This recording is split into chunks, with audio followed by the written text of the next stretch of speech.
अस्सलामुअलैकुम। Welcome to my channel Mansoor voice 2.0। अगर आपने अभी तक चैनल सब्सक्राइब नहीं किया तो सब्सक्राइब कीजिए और बेल बटन को भी जरूर दबाएं। शुक्रिया। पेशे खिदमत है खौफनाक कहानी सीरीज जिद्दी नागिन एपिसोड 1।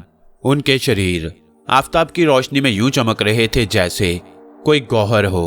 वो दोनों तेजी से साहिल समुंदर की तरफ लपक रहे थे।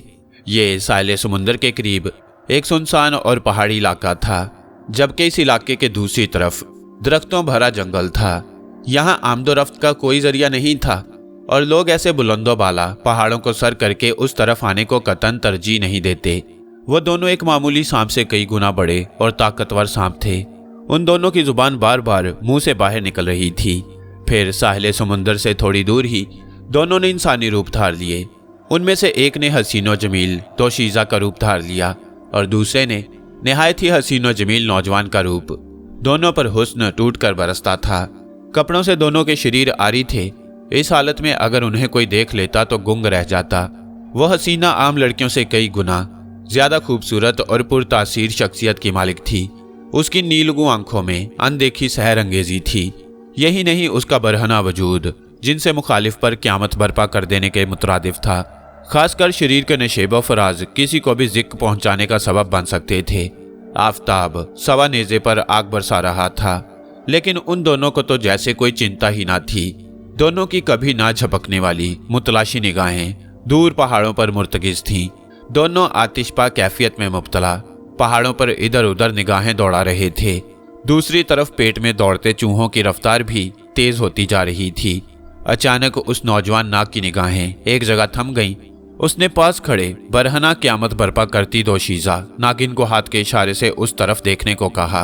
देखते ही देखते दोनों ने आनन फानन उस तरफ दौड़ लगा दी जिस तरफ नौजवान ने इशारा किया। दोनों इतनी तेजी से दौड़ रहे थे कि उनके पीछे गर्दो गुबार के बगोले उठ रहे थे। वो छल्लावे की मानिंद दौड़ रहे थे, अभी यहाँ और अभी वहाँ। देखते ही देखते दोनों पहाड़ के करीब पहुंच गए। जिस रफ्तार से साले समुंदर से दौड़ते हुए यहाँ तक पहुंचे थे, उससे दुगनी रफ्तार से उन्होंने सीधे पहाड़ की बुलंदी की तरफ चढ़ना शुरू कर दिया। उनके चढ़ने का ये अंदाज ऐसा था कि अक्ल इंसानी दंग रह जाए। वह बिलाशुबा किसी फिल्मी मंजर के मुतशाबे था, लेकिन फिल्मी मंजर नहीं था बल्कि हकीकी किरदार था। उनके पांव तो पहाड़ के साथ यूं जम रहे थे जैसे वह सीधे बुलंदो बाला पहाड़ पर नहीं बल्कि किसी मैदानी इलाके में दौड़ लगा रहे हों। जल्द ही वो उस जगह पहुंच गए जहां उन्हें बहुत दूर से जंगली बकरे पहाड़ की ऊंचाई पर घास चरते दिखाई दिए। ऐसे मोटे ताजे शिकार उन्हें पहली बार मुयस्सर आने वाले थे, क्योंकि इससे कबल वो छोटे मोटे शिकार पर ही इक्तफा किया करते। जंगली बकरे अचानक नाजिल होने वाली इस उफ्ताद के लिए तैयार न थे। यक बारगी उन दोनों को सामने देखकर उनके हवास बाख्ता हो गए और सबने इधर उधर दौड़ लगा दी। उनकी रफ्तार कमोबेश 15-20 के दरमियान जरूर होगी। उनमें से कई पहाड़ की बुलंदी से नीचे गिरते चले गए, जबकि 2 बकरों को उन्होंने जकड़ लिया और बाकी वहीं से चंपत हो गए और उन्होंने उन्हें चट करना शुरू कर दिया। देखते ही देखते थोड़ी देर में वहां बकरों के 2 ढांचे पड़े थे। अब उन दोनों के चेहरों पर सुकून के तासुरात अयां थे। जितना मजा उन्हें इन बकरों के खून से अपनी प्यास बुझाने और इनके गोश्त से अपनी भूख मिटाने में आया, इससे कबल उन्हें ऐसी राहत और ऐसा सुकून कभी मुयस्सर न आया। दोनों ने आसमान से बातें करते पहाड़ों की बुलंदी से नीचे की तरफ छलांग लगा दी। दोनों हवा के दोष पर नीचे ही नीचे गिरते चले जा रहे थे और हैरत अंगेज तौर पर जमीन पर पहुंचकर वो सीधे खड़े हो गए। उनके पास ज्यादा शक्तियां भी न थीं, लेकिन जो शक्तियां थीं उनके बलबूते पर वो बहुत कुछ कर सकते थे।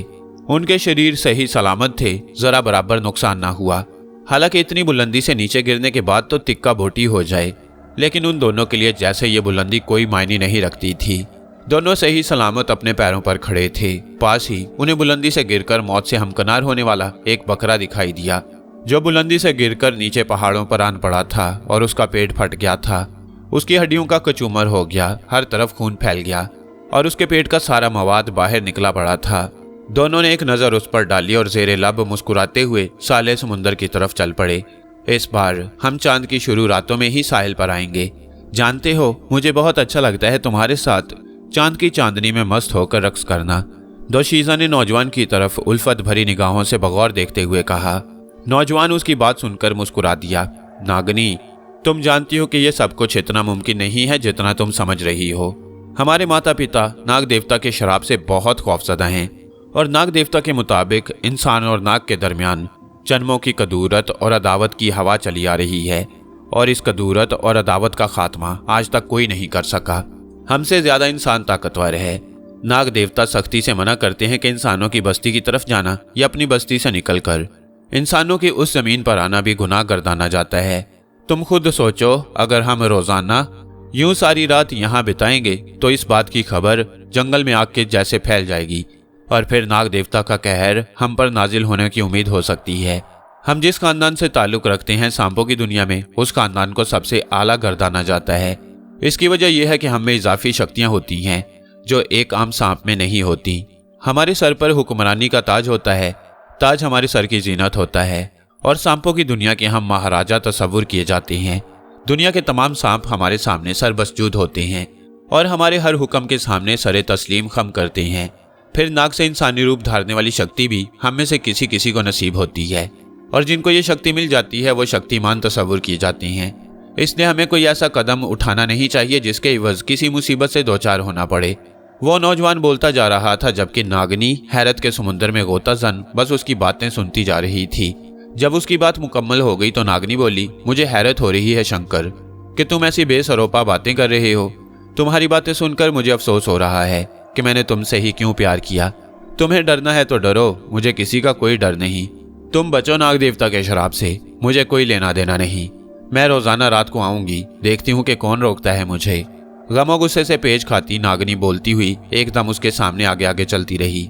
ये बात नहीं है नागनी, तुम गलत समझ रही हो। शंकर ने वजाहत करने की कोशिश की लेकिन नागनी ने उसे हाथ के इशारे से खामोश कर दिया। अब मुझे वजाहतें मत दो। तुम मर्द बातें तो ऐसे करते हो जैसे पलक झपकते में पहाड़ों को नीस्तो नाबूद करके रख दोगे, लेकिन तुम्हारी हकीकत कुछ भी नहीं होती। तुम अंदर से बिल्कुल डरपोक होते हो। नागनी ने नागिन का रूप धारते हुए कहा। उसकी देखा देखी शंकर भी नाग का रूप धार चुका था। बात वजाहतों या डरने की नहीं है नागनी, कुछ असूल कायद होते हैं, उनको बाहर सूरत मलहूजे खातिर रखना पड़ता है। हम किस तरह पसे पुश्त सबको जुल दे सकते हैं। अगर किसी को भनक भी पड़ गई तो क़यामत बर्पा हो जाएगी। शंकर ने मायने खेज नजरों से नागनी को बगौर देखते हुए कहा, ऐसी भी कौन सी क़यामत बर्पा हो जाएगी। ये बात तो तुम भी बखूबी जानते हो कि हमें अबदी नींद तो कम से कम नहीं सुलाया जाएगा। नागनी ने हकारत से निगाहें फेरते हुए कहा, बात अबदी नींद सुलाने की नहीं है। अगर नाग देवता ने हमसे हमारी ये शक्ति वापस ले ली तो तुम क्या करोगी। शंकर ने रुकते हुए सवालिया नजरों से उसे देखते हुए पूछा। कम से कम तुम्हारी तरह वावेला नहीं मचाऊंगी। नागनी ने तंजिया मुस्कुराहट लबों पर सजाते हुए जवाब दिया। ये मुस्कुराहट क्या थी, गोया होंठों ने करब में करवट बदली हो। तुम नहीं समझ सकती। दोनों आगे ही आगे बढ़ते जा रहे थे और दोनों के दरमियान बहसो मुबाहसा भी मुतवातिर जारी सारी था। मैं समझना भी नहीं चाहती, नागनी ने बदस्तूर गुस्से से पेचोताप खाते हुए कहा। दोनों जल्द ही थोड़ी दूर जाकर एकदम गायब हो गए। गनी भाई और जरियाब मलिक ने यके बाद दीगरे BMW से बाहर कदम रखे, जबकि वरियाम शाह गाड़ी में ही असफंद मलिक की कनपटी पर पिस्टल रखे बराजमान था। असफंद मलिक की हालत काटो तो बदन में लहू नहीं वाली हो चली थी। गनी भाई और जरियाब मलिक के बाहर निकलने की देर थी कि दोनों तरफ उनके हरीफ मलिक सिकंदर ने भी अपनी गाड़ी से बाहर कदम निकाला। उसकी गाड़ी बुलेट प्रूफ थी। दोनों हरीफों के कारिंदे पलक छपकते में एक दूसरे के मद्दे मुकाबिल गन्ने तानने खड़े हो गए। गनी भाई अपने साथ सिर्फ 3 मुसल्लह अफराद की गाड़ियां लाया था, जबकि मलिक सिकंदर के साथ 3 बख्तरबंद गाड़ियां, 2 लैंड क्रूजर, 2 ब्लैक होंडा, एक पराडो के अलावा बुलेट प्रूफ गाड़ी थी जिसमें वो खुद आया था। बाकी सब गाड़ियों में अनगिनत उसके मुसल्लह कारिंदे भरे हुए थे। सब कारिंदे जदीद और ऑटोमेटिक असलहे से लैस थे, जबकि गनी भाई के साथ जरियाब मलिक और वरियाम शाह के अलावा सिर्फ 12 शूटर्स थे। नहायत ही कशीदा लम्हात थे। किसी भी लम्हे, किसी भी हरीफ की जरा सी गफलत या जल्दबाजी लाशों के अंबार लगाने का मुअज्जब बन सकती थी, और लाशों के अंबार के अलावा खून की नदियां भी रवां दवां हो सकती थीं। मलिक सिकंदर की गमो गुस्से से भरी हुई आंखें गनी भाई और उसके दाएं सिमत इस्तादा जरियाब मलिक पर मरकूज थीं। उनके देखने से यह अंदाजा लगाना मुश्किल न था कि अगर हालात वाक़यात उसकी दस्तरस में होते तो वह पलक झपकते में मद्दे मुकाबिल हरीफों की तिक्का बोटी करके रख देता। मगर फिलहाल ये सब कुछ नामुमकिनात में से था। गनी भाई से ज्यादा उसके खूंखार निगाहों की जद में जरियाब मलिक था, जिसकी वजह से उसे 12 करोड़ों का नुकसान उठाना पड़ा। वो उसके नाम से तो आशना था, लेकिन इससे पहले देखने का इत्तफाक न हुआ। अब भी गाड़ी से उतरने के साथ ही पास खड़े एक कारिंदा ने उसके कान में काना फूसी करते हुए उसके बारे में बताया। उसने गनी भाई के एक खास कारिंदे को काबू में कर लिया ताकि उससे गनी भाई के बारे में मुकम्मल इन्फॉर्मेशन हासिल कर सके। लेकिन ये उसकी खामख्याली साबित हुई, क्योंकि अभी उसके कारिंदे गनी भाई के कारिंदे को लेकर उस तक ना पहुंचे थे कि उसे गनी भाई का फोन आ गया। और फिर उस पर यह राज मुनकशिफ हुआ कि उसका लख्ते जिगर गनी भाई के काबू में है। अगर उसकी सलामती चाहता है तो फौरन से भी पेशतर उसके कारिंदे को लेकर पुराने स्टेडियम में आ जाए। और अब दोनों हरीफ एक दूसरे के मद्दे मुकाबिले इस्तादा थे। गनी भाई का इशारा पाते ही वरियाम शाह ने मलिक सिकंदर के लख्ते जिगर को गाड़ी से खींचकर बाहर निकाला।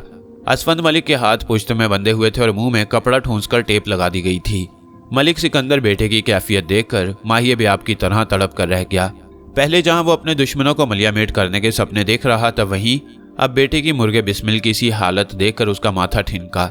उसने दिल में मुसम्मम इरादा कर लिया कि वो अपने हरीफ को तड़पा तड़पा कर ऐसी मौत देगा कि उनकी रूहें तक कांप उठेंगी। दूसरी तरफ यहाँ आने से कबल असफंद मलिक के सीने पर ज़रियाब मलिक ने हलाकत खेज रिमोट बम रख दिया था, जिसका रिमोट उसकी जीन्स की जेब में था। सिकंदर मलिक के इशारे पर गनी भाई के खास आदमी को, जिसे मलिक सिकंदर ने किडनैप करवा लिया था और जिसको बचाने की खातिर गनी भाई ने शेर के किच्छार में हाथ डाला, गाड़ी से घसीटकर बाहर निकाला। उसका चेहरा खौफ से पीला हो चुका था। वो तरहम आमेज निगाहों से गनी भाई और ज़रियाब मलिक की तरफ देख रहा था। सिकंदर, तुम इधर से मेरे आदमी को भेजो और मैं इधर से तुम्हारे बेटे को भेजूंगा। लेकिन एक बात कान खोल कर सुन लो कि अगर तुम्हारी तरफ से किसी किस्म की कोई शरारत हुई तो यहाँ लाशों के अंबार लग जाएंगे। ये मत समझना कि मैं मुट्ठी भर कारिंदों के साथ तुम जैसे शातिर इंसान के रूबरू खड़ा हूँ, बल्कि मेरे आदमी दर्जनों की तादाद में तुम्हें और तुम्हारे कारिंदों को चारों तरफ से घेरे हुए हैं। उनके पास भी ऑटोमेटिक हथियार हैं। अगर तुम थोड़ी सी भी चालाकी दिखाने की कोशिश करोगे तो याद रखना, अंजाम बहुत बुरा होगा। मेरे कारिंदों की गन्ने तुम पर, तुम्हारे बेटे और तुम्हारे कारिंदों पर तनी हुई हैं, गनी भाई ने तकरीबन धारते हुए कहा। गनी भाई की बात के जवाब में उसने सिर्फ सर हिलाया, जिसका वाज़ेह मतलब था कि वो इस बात के खिलाफ कोई पेशकदमी नहीं करेगा। बाजू से पकड़कर उसने गनी भाई के आदमी को आगे की तरफ धकेला। उसके मुसल्ला कारिंदों की गन्ने गनी भाई और उसके कारिंदों पर तन गई। अजीब समा था। शहर खामोशा का सा सकूत माहौल पर तारी था। एक जानलेवा खामोशी जो किसी भी वक्त मौत का भयानक रूप धार सकती थी और सबको निगल सकती थी। दूसरी तरफ ज़रियाब मलिक ने पास से गुजरते असफंद मलिक को मुखातिब किया। तुमने आहिस्ता आहिस्ता आगे बढ़ना है। अगर तुम भाग गए या किसी भी किस्म की चालाकी करने की कोशिश की तो मैं रिमोट का बटन दबा दूंगा। फिर क्या होगा ये तुम खुद ही जानते हो। तुम्हारे जिस्म के पर खच्चे उड़ जाएंगे। अगर तुमने मेरे हुक्म की तामील की तो यहाँ से जिंदा सलामत जाने में कामयाब हो जाओगे। ज़रियाब मलिक की बात सुनकर असफंद मलिक ने तरहम आमेज निगाहों से उसकी तरफ देखा, जैसे वो उसे अपनी जिंदगी की भीख मांग रहा हो। लेकिन ज़रियाब मलिक ने भी उसे बाजू से पकड़ा और आगे की तरफ धकेला। वो लड़खड़ाता हुआ संभला। अभी वो बहुत दूर था जब तेजी से चलता हुआ गनी भाई का आदमी उसके पास से गुजरा। मलिक सिकंदर का बेटा उससे कुछ फासले पर था। दोनों पार्टियों के शूटर्स अपनी अपनी गाड़ियों की तरफ दौड़े। जल्दी आओ, सिकंदर मलिक ने असफंद मलिक को घूरते हुए कहा। लेकिन उसकी रफ्तार और भी सुस्त हो गई, जबकि दूसरी तरफ गनी भाई और उसके कारिंदे गाड़ियों में बैठकर उन्हें स्टार्ट कर चुके थे। और फिर सिकंदर मलिक के देखते ही देखते गनी भाई की गाड़ियां फराटे भरती हुई निकल गईं। तुम्हें समझ नहीं आ रही? जल्दी करो, उसे लेकर आओ, इसके बाजू खोलो और मुंह से टेप भी खोलो। हुक्म सादिर करता सिकंदर मलिक खुद जल्दी से अपनी बुलेट प्रूफ गाड़ी में विराजमान हो चुका था। दूसरी तरफ उसके कारिंदों ने आगे बढ़कर असफंद मलिक के हाथ खोलने शुरू कर दिए। 1 मिनट, अभी हमारा एक काम तो बाकी है। दूसरी तरफ ज़रियाब मलिक ने अचानक जोर से कहा तो गाड़ी रोक दी गई। सबने चौंक कर उसकी तरफ देखा। उसने जेब से रिमोट निकाला और फिर सबकी तरफ एक तायराना निगाह डालकर उसका बटन दबाया तो एक समात शिकन धमाका हुआ और इसके साथ ही उसके पीछे धूल मिट्टी का तूफान दिखाई देने लगा। सबने महवे हैरत से उसकी तरफ देखा। ये क्या किया तुमने? गनी भाई ने उसकी तरफ सवालिया निगाहों से देखते हुए पूछा। वही जो मुझे करना चाहिए था। आज के बाद सिकंदर मलिक ऐसी बचकाना हरकत करने की कोशिश नहीं करेगा, बल्कि अगर कभी उसने ऐसी हरकत करना भी चाही तो उसे ये दिन जरूर याद आएगा। उसने गाड़ी का शीशा खोलकर रिमोट बाहर फेंकते हुए कहा। उसके लहजे में तंज और गुस्सा भरा हुआ था। लेकिन तुमने ये सब ठीक नहीं किया। हमें ऐसा दंगा फसाद नहीं करना था। अब हालात कशीदगी इख्तियार कर सकते हैं, गनी भाई खोए हुए लहजे में बोला। फिर गनी भाई ने ड्राइवर को इशारा किया और उसने गाड़ी आगे बढ़ा दी। उधर सिकंदर मलिक गाड़ी खुद स्टार्ट करके अपने बेटे की तरफ जाने ही लगा था ताकि जल्दी से उसे साथ गाड़ी में बिठाए और फौरन उसके पीछे जाकर उसका कला कमा करे। लेकिन अगला मंजर देखकर उसके पैरों तले से जमीन सरक गई। उसने अपनी आंखों से सारा मंजर देखा। उसके कारिंदे जैसे ही उसके बेटे के हाथ खोलने लगे, एक समात शिकन धमाका हुआ। उसके लखते जिगर के चीथड़े इधर उधर बिखर गए। उसे अपनी कुव्वते बिनाई पर यकीन नहीं हो रहा था कि उसने जो कुछ देखा है वो सब कुछ हकीकत है। वो स्टार्ट गाड़ी से नीचे उतरा और उस जगह आया जहां उसके बेटे के साथ साथ उसके कई कारिंदे अब्दी नींद सो चुके थे। उसने देखा कि उस जगह अच्छा खासा शगाफ पड़ चुका था। यही नहीं, हर तरफ खून और गोश्त बिखरा पड़ा था। बाकी मांदा कारिंदों में से कई पूरी तरह से जख्मी हो गए। वह चुप सादे मुतवातिर उस जगह को देखे जा रहा था जहां कुछ लम्हे कबल उसके बेटे के हाथ खोले जा रहे थे। फिर उसने उस तरफ देखा जहां गनी भाई और उसके कारिंदों की गाड़ियां कुछ लम्हे कबल खड़ी थीं। उसके दिल में नफरत का एक लावा सार उठाने लगा। मैं उस दिन अपने लखते जिगर की याद में अश्क बहाऊंगा जिस दिन गनी तुझे और तेरे दोनों साथियों ज़रियाब मलिक, वरियाम शाह को अब्दी नींद सुला दूंगा। इससे कबल मैं किसी तौर अपने बेटे की याद में अश्क रेजी नहीं करूंगा, बल्कि आज से मेरा एक एक पल तेरे और तेरे साथियों की मौत का इंतजार करते गुजरेगा। मेरा वादा है तुमसे मेरे बेटे, तुम्हारे कातिलों को अब्दी नींद सुलाए बिना तुम्हारी याद में अश्क रेजी नहीं करूंगा। सिकंदर मलिक ने धीमे लहजे में कहा और फिर वापस अपनी गाड़ी की तरफ चल पड़ा। ज़रियाब मलिक और वरियाम शाह भत्ता वसूल करने के लिए मार्केट में कुछ कारिंदों के साथ निकल आए। मार्केट वाले उन्हें देखने के साथ ही मुंह में ऑल फॉल बकने लग गए। ज़रियाब गाड़ी ड्राइव कर रहा था, उसके साथ वरियाम बराजमान था, जबकि उनके साथ आने वाले कारिंदे पीछे गन्ने संभाले चौकस थे। गाहकों ने इधर उधर खिसकना शुरू कर दिया। गाहक भी जानते थे कि अगर कोई उनमें से इन जल्लादों के हत्थे चढ़ गया तो उससे भी भत्ता वसूल किया जाएगा। ज़रियाब ने गाड़ी चौक में खड़ी की और खुद बाहर निकलकर खड़ा हो गया। फिर जेब से माचिस की डिब्बियां निकालकर उसमें से एक तीली निकाली और दांतों के नीचे दबा ली।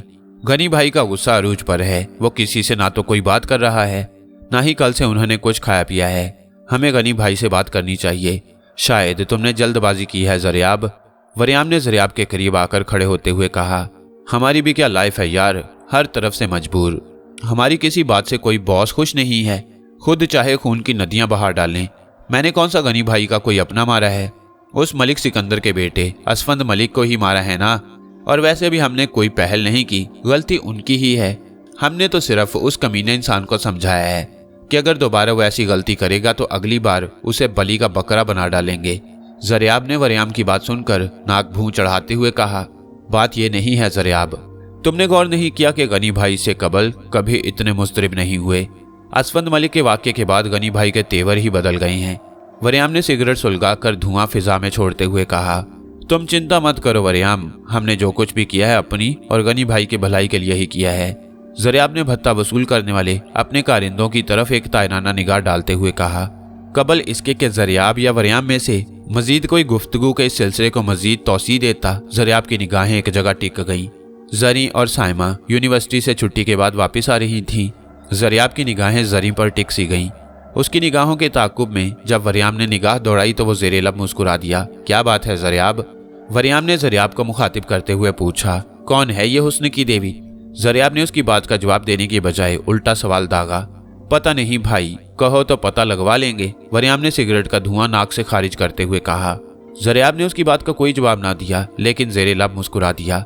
पास से गुजरते वक्त ज़री और साइमा दोनों ने उनकी तरफ देखा, लेकिन गुस्से से पेचोताब खाती गुजर गईं। ज़रियाब जान गया था कि उनके गुस्से की वजह उनकी बदमाशी है, लेकिन ना जाने क्यों उसे इन लड़कियों पर ताव नहीं चढ़ा।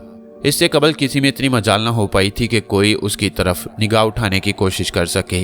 ये पहली लड़की थी जिसका गुस्सा भी उसके दिल को भा गया। चांद की 14वीं को नागों का जोड़ा साले समुंदर पर आकर महवे रक्स होता है। उस वक्त चांद जोबन पर होता है और आबोताब से चमक रहा होता है। चांद की 14वीं को सारी दुनिया के नाग मनमस्ती में आ जाते हैं। चांद की 14वीं रात जैसे किसी हुजला और उसी में विराजमान हसीना की तरह पुरतासीर होती है, वैसे ही खतरनाक भी होती है, क्योंकि पूरी धरती पर नाग घूमते दिखाई देते हैं। उस रात नाग झूमते हैं, नाचते हैं। साधु और सुपेरे वगैरह उसी रात छुप छुपा कर सांपों को अपना बंदी बनाते हैं। इसी रात नागों का वो जोड़ा भी आएगा। ऐसे नागों को वैसे तो जमीन पर आने की इजाजत नहीं होती, जिनको रूप बदलने की शक्ति मिल जाती है, लेकिन वो नागों का जोड़ा एक जिद्दी जोड़ा है, उनके सामने किसी की नहीं चलती। चांद की चांदनी रात में अगर उन नागों को पकड़ लिया जाए और उनमें से मन के निकाल लिए जाएं तो वारे न्यारे हो जाएं। वो मन के आम नहीं होते बल्कि खास होते हैं। लेकिन नागों के इस जोड़े को पकड़ना भी जुए शेर लाने के मुतरादिफ है, शेर के किच्छार में हाथ डालने के मुवाफिक है। लेकिन अगर उनमें से एक भी नाग बच गया तो वो तहलका बर्पा कर देगा, सब कुछ नीस्तो नाबूद करके रख देगा। थोड़ी सी गलती का अंजाम बुरा हो सकता है, इसलिए सोच समझ के करना जो कुछ भी करना है, जोगी बाबा ने अपने शागिर्द शमान को समझाते हुए कहा। जोगी बाबा, उन नागों को पकड़ना ऐसे भी क्या मुसीबत है जो आप ऐसे तंबी कर रही हैं? मेरी बीन में जादू है और वो दोनों खुद ब खुद खिंचे चले आएंगे, देख लेना आप। शमान ने फखर से गर्दन को अकड़ाते हुए कहा। नहीं बच्चे, ऐसी बात नहीं है। वो आम सांप नहीं है, बल्कि महान शक्तिमान है। उनकी शक्ति मुंह चढ़कर असर करती है। थोड़ी सी गलती जानलेवा साबित हो सकती है। जोगी बाबा ने पुराने संदूक से एक छोटी छोटी मोतियों वाली माला उसके गले में पहनाते हुए कहा, ये माला तुम्हारी रक्षा करेगी, किसी तौर भी इसे गले से मत उतारना। ये माला शक्तियों से भरी हुई है। अगर तुम अपने मकसद में सफल हो जाओ तो याद रखना, उन मनकों को पहले हासिल करना, उसके बाद उन नागों के शरीर पानी में उबाल कर खा जाना और वो पानी भी पी जाना। तुम सोच भी नहीं सकते कि ऐसा करने से तुम कितने शक्तिशाली मनुष्य बन जाओगे। शायद तुम्हारी वापसी तक मैं स्वर्गवास हो जाऊं, लेकिन अगर जिंदा रहा तो तुम्हें गले लगाऊंगा। क्या ऐसा मुमकिन है? क्या उनके शरीर के अंदर शक्तियां पिन्हा हैं? शमान ने हैरत से जोगी बाबा को तकते हुए पूछा। हाँ हाँ, बताया तो है कि वो शक्ल तब्दील करने की शक्ति हासिल कर चुके हैं। फिर खुद सोचो कि उनके शरीरों में कैसी कैसी शक्तियां छुपी होंगी। जोगी बाबा ने एक छोटा सा खंजर उसके हाथ में थमाते हुए कहा, अब तुम पूरी तरह से तैयार हो। जरूरत की हर चीज तुम्हारे पास मौजूद है। आज जानते हो ना कि चांद की 14वीं की रात है। तुम्हारे लिए खुशकिस्मती की बात है कि तुम आज रात ही अपने काम को अमली जामा पहनाओ। अब अपनी आंखें बंद कर लो, मैं तुम्हें तुम्हारी मतलूबा जगह पर पहुंचा दूंगा। उसके बाद अगला काम तुम्हारा है। तुम्हें वहां पहुंचाने के बाद तुम्हारा मेरा राब्ता नहीं रहेगा। अपने नफा नुकसान के जिम्मेदार तुम खुद ही होगे। अगर कामयाब हो गए तो उसी मनके के जरिए तुम खुद ब खुद यहाँ पहुंच सकते हो। इलावाजी, एक बार फिर तुम खूब सोच लो। मुझे किसी चीज की कोई चिंता नहीं है, बस आप मुझे वहां पहुंचा दें, अगला काम मेरा है। शमान ने अपनी बीन को अपने हाथों में मजबूती से थामते हुए कहा।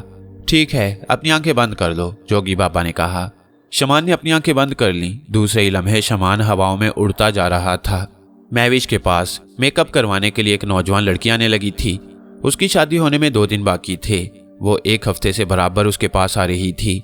लड़की ने उसे अपने बारे में तफसील से बताया था कि उसकी शादी उसके मामूजाद कजन से होने वाली है, लेकिन हकीकत में वो उसे बिल्कुल नहीं चाहती, बल्कि उसके बस में नहीं था कि उसे जान ही से मार डाले। लड़की के मुताबिक उसका कजन उससे बेपनाह मोहब्बत करता है, लेकिन वो लड़की अपने किसी दोस्त के भाई से मोहब्बत करती है। उसके माँ बाप उसकी शादी जबरदस्ती उसके मामूजाद से कर रही हैं। उसने अपने मामूजाद को फेस टू फेस कह दिया था कि उसे उससे बेपनाह नफरत है। यही नहीं, ये भी बता दिया था कि वो किसी और में इंटरेस्टेड है, इसलिए बेहतर यह है कि वो शादी से इनकार कर दे।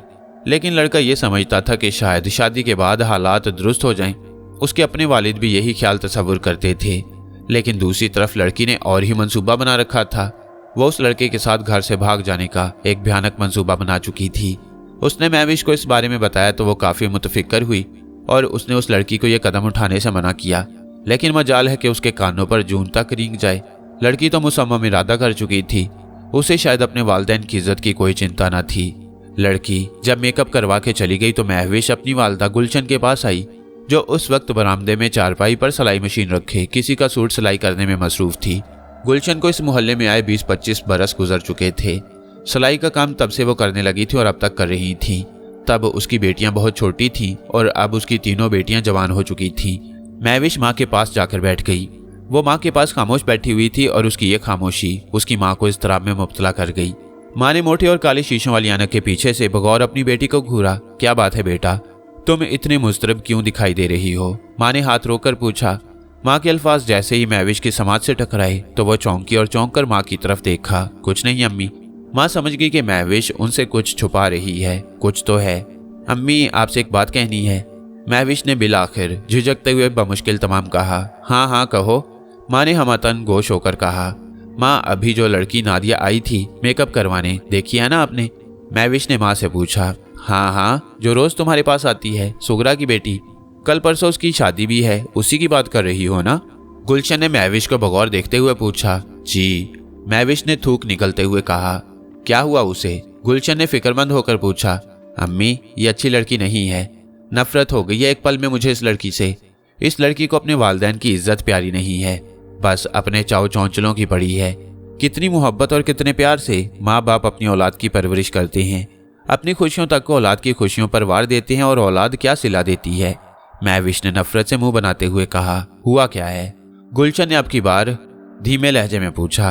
अम्मी देखो तो, वो गरीब अपनी इस बेटी पर कितना खर्चा कर रही हैं, और ये अभी मुझे बता रही थी कि इसका कोई मामूजाद है जो इससे बेपनाह मोहब्बत करता है और उसी से इसकी शादी हो रही है, लेकिन यह है कि किसी के साथ गुलछर्रे उड़ाती फिर रही है, कमीनी कहीं की। अम्मी जब इसकी वालदा को पता चलेगा तो उन पर क्या बीतेगी?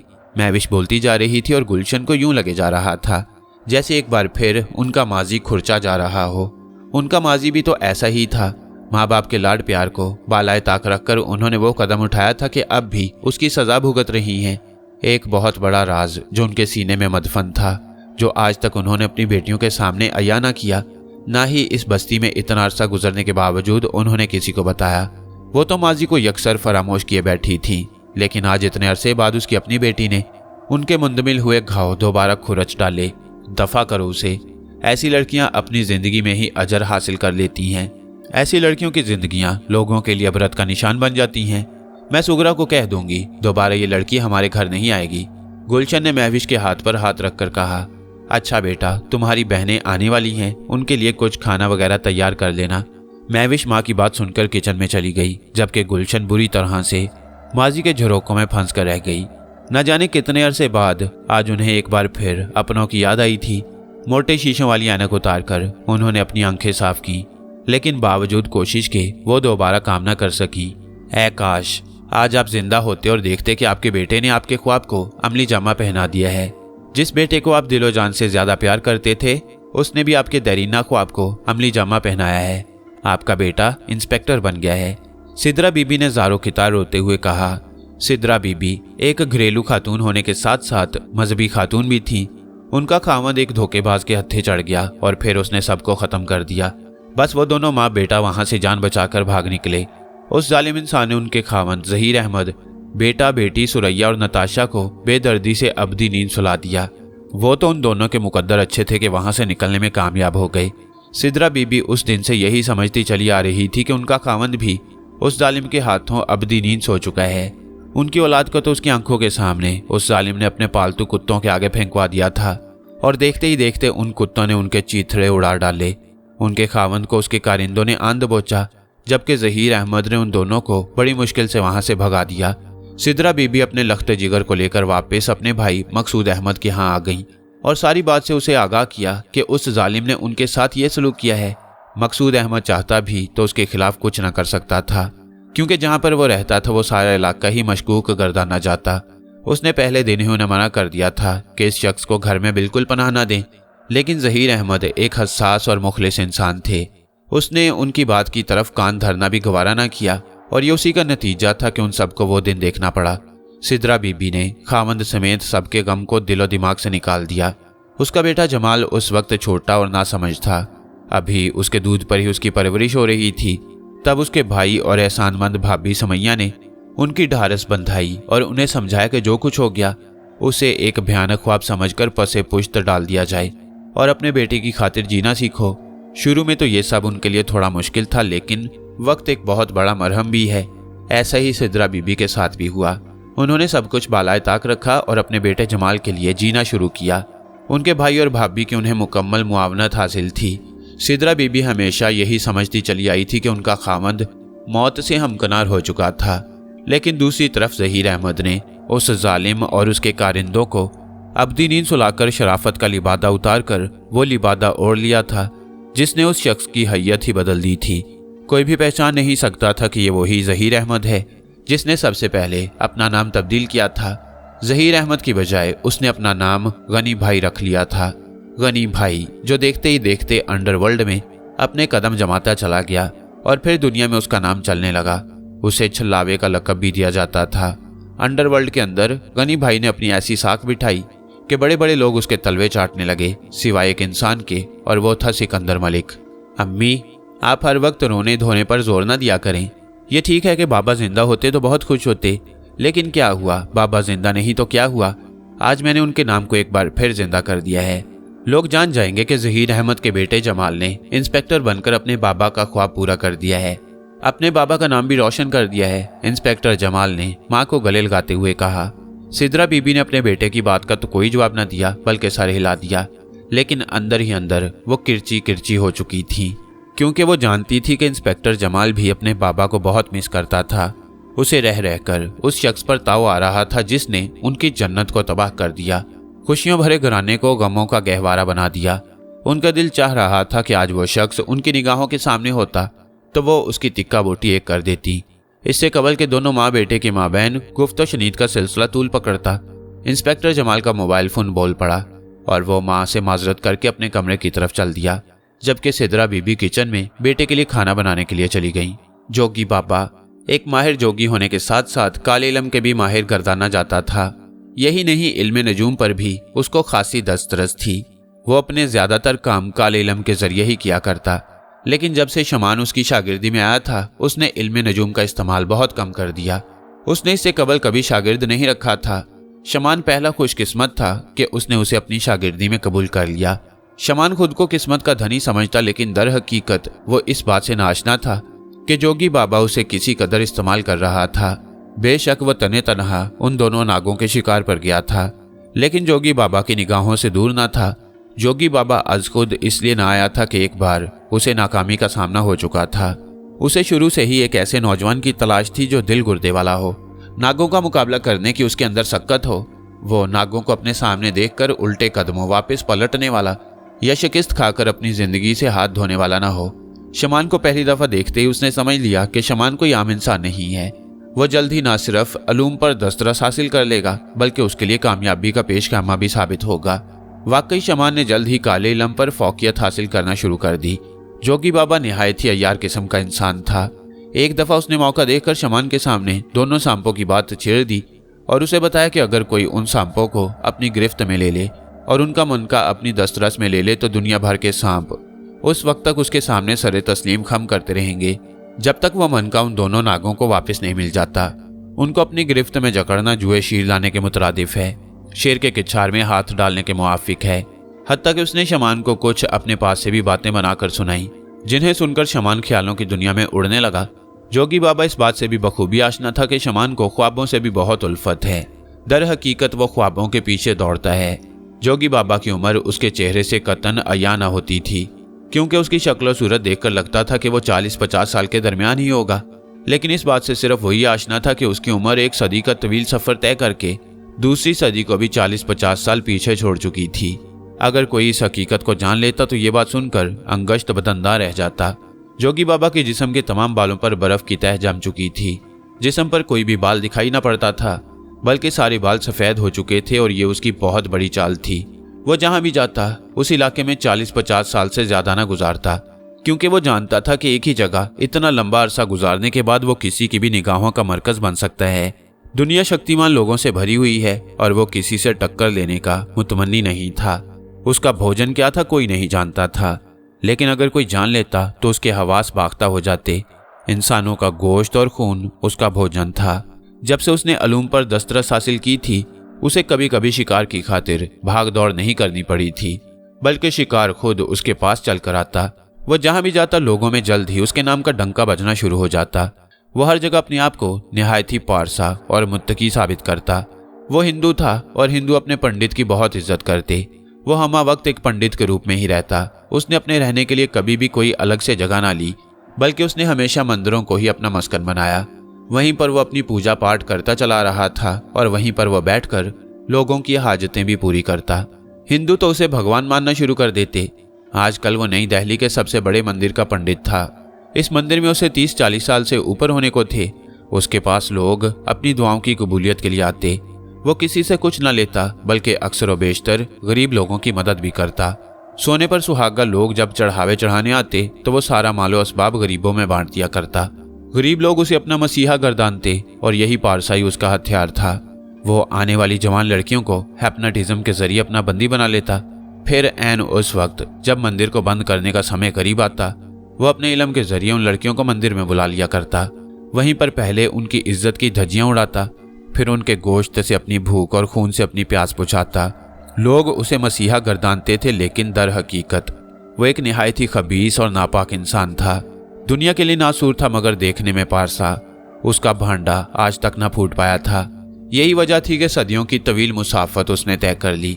वो अमर होने का मुतमन्नी था, लेकिन इसके लिए आबे हयात का होना लाजमी अमर था। आबे हयात काली शक्तियों के बलबूते पर वो हासिल नहीं कर सकता था, उसे सिर्फ एक इंसान हासिल कर सकता था, और शमान से पहले उसकी नज़र में ऐसा कोई इंसान भी ना था जो उसकी ये इच्छा भी पूरी कर देता।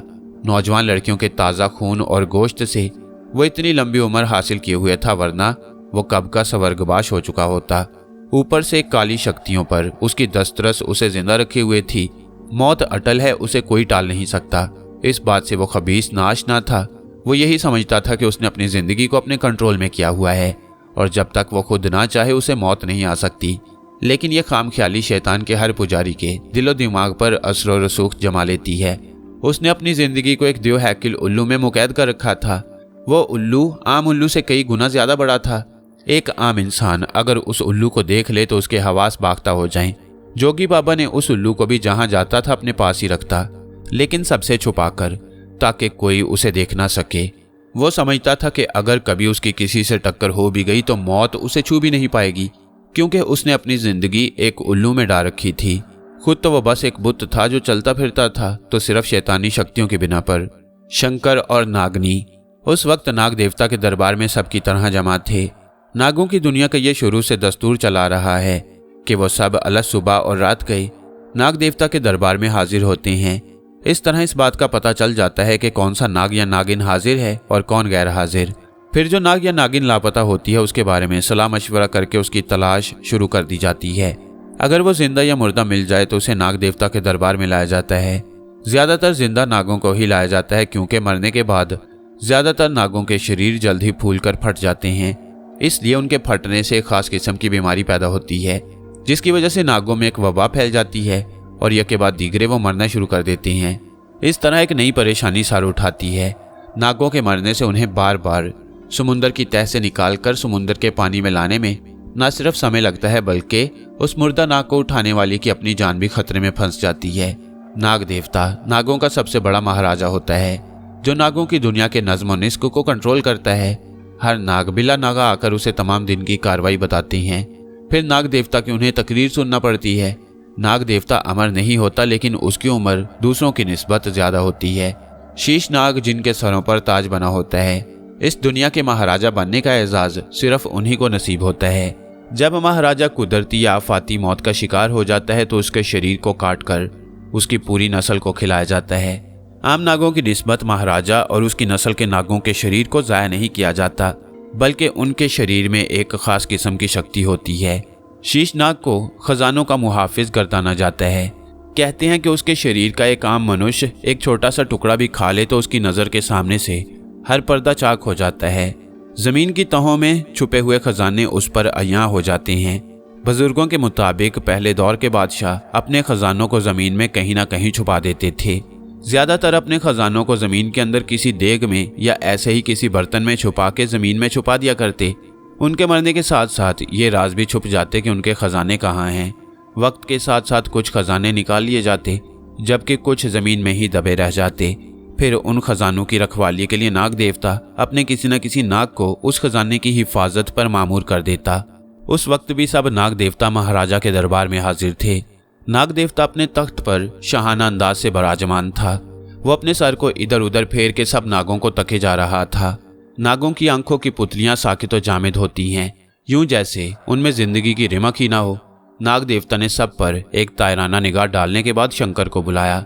शंकर ने एक निगाह अपने वालिदैन पर डाली, फिर नागिनी को देखा। उसके देखने का अंदाज बता रहा था कि नाग देवता के बुलाए जाने से वो काफी तजब्जुब का शिकार हो गया है। शंकर, नाग देवता ने दोबारा पुकारा। शंकर को यूं महसूस हुआ जैसे उसकी चोरी पकड़ी गई हो। नागिनी उसकी कैफियत देखकर समझ चुकी थी कि दाल में जरूर कुछ काला है, जो शंकर यूं परेशान हुए जा रहा है। लेकिन बात क्या है, इससे तो वो खुद भी नाआशना थी। शंकर दबे कदमों नाग देवता की ओर बढ़ने लगा।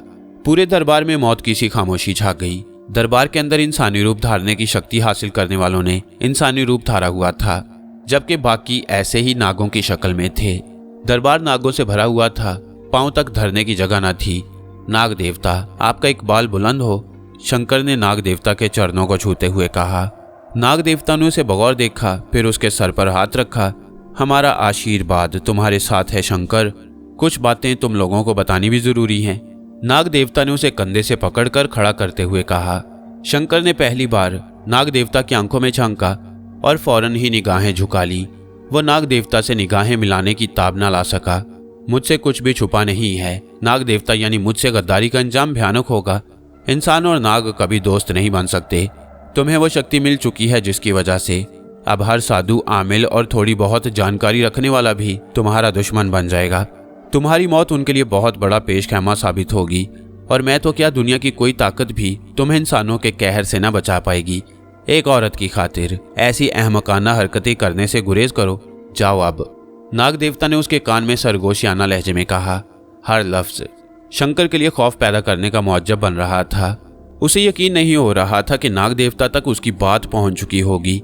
उसने बारहा नागनी को समझाने की कोशिश की, लेकिन वो थी कि मानने का नाम न ले रही थी। हालात इतनी पेचीदगी इख्तियार कर जाएंगे उसने तो सोचा भी ना था, लेकिन अब क्या हो सकता था। भांडा फूट चुका था। उसकी पेशानी अरक आलूद हो चुकी थी। नागनी की निगाहें उसी पर गड़ी हुई थी।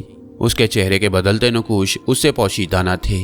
वो जान चुकी थी कि कोई घटना पेश आ चुकी है, लेकिन उसने भी दिल में तहैया कर लिया कि अगर किसी ने उसकी राह में रोड़े अटकाने की कोशिश की तो वो भी पीछे हटने वाली नहीं है। गनी भाई, आप इतने परेशान क्यों हैं? बिल आखिर जरियाब ने पूछ ही लिया। उस वक्त गनी भाई, जरियाब और वरियाम तीनों टीवी लाउंज में विराजमान टीवी पर एक प्रोग्राम देख रहे थे, लेकिन जरियाब की निगाहें गनी भाई पर मुर्तकिज थीं और वो देख रहा था कि जिस वक्त से वो वापस आए थे उस वक्त से गनी भाई मुस्तरिब थे। जरियाब जानता था कि गनी भाई और सिकंदर मलिक के दरमियान बेशक नहीं बनती, लेकिन गनी भाई उसकी पुश्त पीछे भी उसकी तारीफ करते थे, उसे महान गर्दानते थे, क्योंकि सिकंदर के गनी भाई पर कुछ एहसानात थे। गनी भाई अब की बार भी मामला प्यार मोहब्बत से सुलझाने की तगदो में थे, लेकिन जरियाब ने पसे पुश्त वो कर दिखाया जो नहीं करना था। गनी भाई वरियाम को भी बराबर का कसूरवार ठहरा रहा था। गनी भाई ने चौंकते हुए उसकी बात सुनकर उसकी तरफ देखा। कुछ नहीं, बस थकावट हो रही है और कुछ सर में दर्द भी है। मैं दवाई देता हूँ गनी भाई। आपकी बार वरियाम ने लुकमा दिया। नहीं, इसकी ज़रूरत नहीं है। गनी भाई ने दो टोक जवाब दिया। अभी मुलाजिम चाय लाता होगा। कहा तो था, पता नहीं कहाँ मर जाते हैं ये लोग। काम करना तो इन्हें अजाब दिखाई देता है। दोनों जानते थे कि गनी भाई के अंदर ही अंदर तूफान बरपा था और उसे ठंडा करना लाजिम था, वरना जब लावा जमीन का सीना चाक करके बाहर निकलता है तो दूर दूर तबाही मचा देता है। और वो जानते थे कि गनी भाई का गुस्सा जब बर्दाश्त से बाहर हो जाए तो उन्हें कुछ दिखाई नहीं देता। कितनी ही बार गुस्से से बेकाबू होकर गनी भाई ने उन दोनों की भी हजामत कर दी थी। वो दोनों गनी भाई को अपना सब कुछ मानते थे। गनी भाई के आगे कभी उन्होंने ऊँ आ नहीं की और यही वजह थी कि गनी भाई के दिल में उनके लिए अपनों के जैसे जज्बात थे। मुलाजिम आकर चाय रखकर चला गया। जरियाब ने उसे चले जाने का इशारा किया। फिर उसके जाते ही जरियाब अपनी जगह से उठा और लवाजमात की तश्तरी गनी भाई और वरियाम के सामने रखी और चाय के कप भी तरतीब से सजा दिए। वो कनखियों से गनी भाई को भी देख रहा था। गनी भाई के चेहरे पर बेशक कोई ऐसे तासुरात न थे जो उनकी अंदरूनी कैफियत को अयां कर रहे हों, लेकिन वो जानता था कि एक तूफान है जो एक ही जगह सिमटा हुआ है और जब फैलेगा तो हर चीज को तहस नहस करता चला जाएगा। मैं जानता हूं आप मुझसे नाराज हैं, लेकिन सिकंदर मलिक ने हरकत ही ऐसी की थी और अगर वहां ये रद्द-ए-अमल ना इख्तियार किया जाता तो सिकंदर मलिक और उसके चेले हम सबको नीस्तो नाबूद करके रख देते। जरियाब ने गर्दन झुकाए हुए धीमे लहजे में कहा। जवाबन गनी भाई ने पहली बार एक तायराना निगाह दोनों पर डाली। तुम लोगों ने कभी अपनों को अपनी आंखों के सामने मौत से हमकनार होते हुए देखा है? गनी भाई ने दोनों की तरफ सवालिया आंखों से देखते हुए कहा। तो दोनों ने हैरत से उसकी तरफ देखा। लेकिन मैंने देखा है अपनों को अपनी आंखों से मौत से हमकनार होते हुए। बेरहमी से उन्हें मौत के घाट उतारा गया। कसूरवार को सजा दी जाए तो एक अलग बात है, लेकिन बेकसूर को कोई सजा मिले तो आसमान भी आंसू बहाता है। मेरी फैमिली का कोई कसूर ना था, ना ही मेरा। अलबत्ता हमारा ये कसूर था कि हमारे अंदर एहसास था दूसरों के दुख दर्द समझने का, दूसरों को अपना समझने का। और फिर एक दिन ये बात रोज़े रोशन की तरह अया हो गई कि ये दौर किसी से भलाई का नहीं, बल्कि सबको छुरी के नीचे देकर ज़िबा करते चले जाओ। बात करते करते गनी भाई की आंखें सावन भादों बन गईं। जरियाब और वरियाम ने पहली बार गनी भाई की आंखों में अश्क देखे। वो गनी भाई को एक बेरहम और सफ़ाक इंसान समझते थे, जिसके सीने में दिल नाम की कोई चीज ना हो, क्योंकि जब वो खुद खून की नदियां बहाता था तो कुछ लिहाज ना करता। लेकिन पता नहीं क्यों एक सिकंदर मलिक था कि जिसके खिलाफ आज तक गनी भाई ने कोई पेशकदमी नहीं की, ना ही उसकी किसी बात को कभी दिल पर लिया और ना ही कभी उन्हें कहा था कि उसके खिलाफ कोई पेशकदमी करें। अलबत्ता अगर कभी सिकंदर मलिक कोई ऊंच नीच कर भी लेता तो वो उन्हें मना कर दिया करता कि उसके खिलाफ कोई रद्द अमल न इख्तियार किया जाए। सिकंदर मलिक मेरा मोहसिन है। उसने मुझे उस वक्त जिंदगी दी जब मैं मौत के धाने पर इस्तादा निगाहें फलक पर जमाए था और उम्मीद की कोई किरण दिखाई न दे रही थी। गनी भाई ने दोबारा बोलना शुरू किया और फिर बोलता चला गया और उस राज से जिसके बारे में शायद किसी को न पता था दोनों को आगाह किया। मेरा बाप एक गरीब किसान था। गरीब से मुराद ये नहीं कि वो दूसरों का मोहताज था, बल्कि जहाँ रहता था वहाँ सबसे कम रकबा और पैसा उसके पास था। लेकिन मेरे बाप ने हिम्मत न हारी और एक दिन वो आ गया जब मेरा बाप अमीर किसान बन गया। गुर्बत के मदार में कोल्लू के बैल के जैसे चक्कर लगाने की बजाय मेरे बाप ने हिकमत अमली से काम लिया। हम जिस गांव में रहते थे वो रोशनपुर के नाम से मशहूर था। मैं अपने बाप का इकलौता वारिस था। मेरी माँ मेरी पैदाइश के 4 साल बाद ही दुनिया त्याग गई। मेरे बाप ने मेरी शादी अपनी बहन यानी मेरी फूफो की बेटी से कर दी। मेरी शादी कम उम्र में ही हो गई। मेरी बीवी सिद्रा बहुत अच्छी बीवी साबित हुई। मेरे साथ साथ मेरे बाप का भी बहुत ख्याल रखती। मेरे बाप ने मुझे सदा एक ही बात समझाई कि कभी भी अपने रुपए पैसे पर गरूर ना करना, गरीबों को भी अपने जैसा ही तसव्वुर करना और जहाँ तक हो सके उनकी मदद करना। पैसा किसी की मलकियत ना ही है और ना ही उसे कभी मलकियत समझना, क्योंकि ये एक बेवफा चीज़ है जो हाथ बदलता रहता है। सिद्रा से मुझे अल्लाह ताला ने वक्तन फ़वक्तन 4 बच्चों से नवाजा, जिनमें 2 बेटे और 2 बेटियां। मेरे तीसरे बच्चे की पैदाइश के कुछ अरसा बाद मेरा बाप भी वफात पा गया और यूं एक और धचका मुझे लगा। पढ़ाई से तो मुझे कोई शगफ ही नहीं था। जहाँ स्कूल होता मैं उससे कई गज दूर से गुजरता। शुरू में बाप ने स्कूल में छोड़ा था, लेकिन दीवारें फलांग कर उनसे पहले घर आ बैठा होता। बिलाखिर वो भी तंग आ गए और खुशकिस्मती से मेरी औलाद भी मुझसे कुछ कम ना साबित हुई। अलबत्ता मेरा एक बेटा जमाल बहुत ज़हीन साबित हुआ। उसने स्कूल ना छोड़ा। मेरा असल नाम गनी भाई नहीं बल्कि ज़हीर अहमद था, लेकिन वक्त ने ज़हीर अहमद से गनी भाई बना डाला। बाप की सिखाई हुई तालीमात को दिल में बिठाया हुआ था और हम वक्त उनको मलहूज़े खातिर रखता। एक दिन मैं रात के वक्त खेतों में पानी लगाकर वापस आ रहा था कि मैंने देखा कि मेरी ज़मीनों में लगे एक बरगद के दरख्त के नीचे कोई लेटा हुआ था। उसके खराटों ने मुझे अपनी तरफ मुतवज्जा किया। मैं उसके पास गया और देखा कि उसने कपड़ा बिछाया हुआ है और वो उस पर लेटा हुआ था। साथ ही एक छोटी सी संदूकची पड़ी थी, जैसी पॉलिश करने वाले पठानों के पास होती है। मैंने बगौर देखा तो पता चला कि वो कमोबेश 20-22 बरस का नौजवान था। उस वक्त मेरी उम्र और उसकी उम्र में 1 आध साल का ही फर्क होगा। बाप की वफात के बाद सारी जिम्मेदारियां मैंने ही संभाल ली थी। मुझे उस नौजवान पर बहुत अफसोस हुआ और मैंने उसे जगा दिया। नींद से बेदार होते ही उसने चौंक कर मेरी तरफ देखा। उसके देखने का अंदाज बता रहा था कि वो बहुत डर गया था। मैंने उसे थपथपाया। कौन हो मेरे भाई और कहाँ से आए हो? मैंने उसके पास ही जमीन पर बैठते हुए कहा, मैं पठान हूँ और यहाँ काम के सिलसिले में आया हूँ। हमारा यहाँ कोई अपना नहीं है, इसीलिए यहाँ आके सो गया। उसने फरफर उर्दू बोलते हुए कहा तो मैं हैरान रह गया। तुम उर्दू इतनी रवानी से कैसे बोल लेते हो? मैंने पुरतजस्सुस लहजे में पूछा। उर्दू हमारे लिए बोलना मुश्किल नहीं है। हमारे आबाओ अजदाद यहाँ आते रहते हैं, फिर जब वहाँ आपस में कभी कभार वो उर्दू बोलते हैं तो हम भी सीख जाते हैं। उर्दू के अलावा पंजाबी भी बोल लेता हूँ, उसने सहमे हुए अंदाज में कहा। तुम्हारा नाम क्या है? मैंने सवाल दागा। मेरा नाम हैबत खान है, उसने मुख्तसर जवाब दिया। तुम ऐसा करो, अपना सामान उठाओ और मेरे साथ आ जाओ, वहीं मेरे घर रात गुजार लेना। मैंने कहा तो उसने बिना कोई जवाब दिए अपना सामान उठाया और मेरे पीछे हो लिया। मैंने बाप की नसीहत के मुताबिक एक अच्छा काम किया था, लेकिन वो अच्छा काम मेरे गले का तौक बन गया।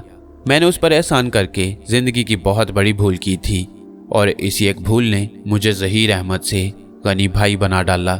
हम घर पहुंचे तो सिद्रा अभी मेरे ही इंतजार में बैठी थी। उसे मैंने अपने साथ आने वाले मेहमान के बारे में बताया। उस वक्त हम दोनों कमरे में बराजमान थे जब सिद्रा खाना ले आई। तुमने खा लिया है? मैंने सिद्रा की तरफ देखकर पूछा।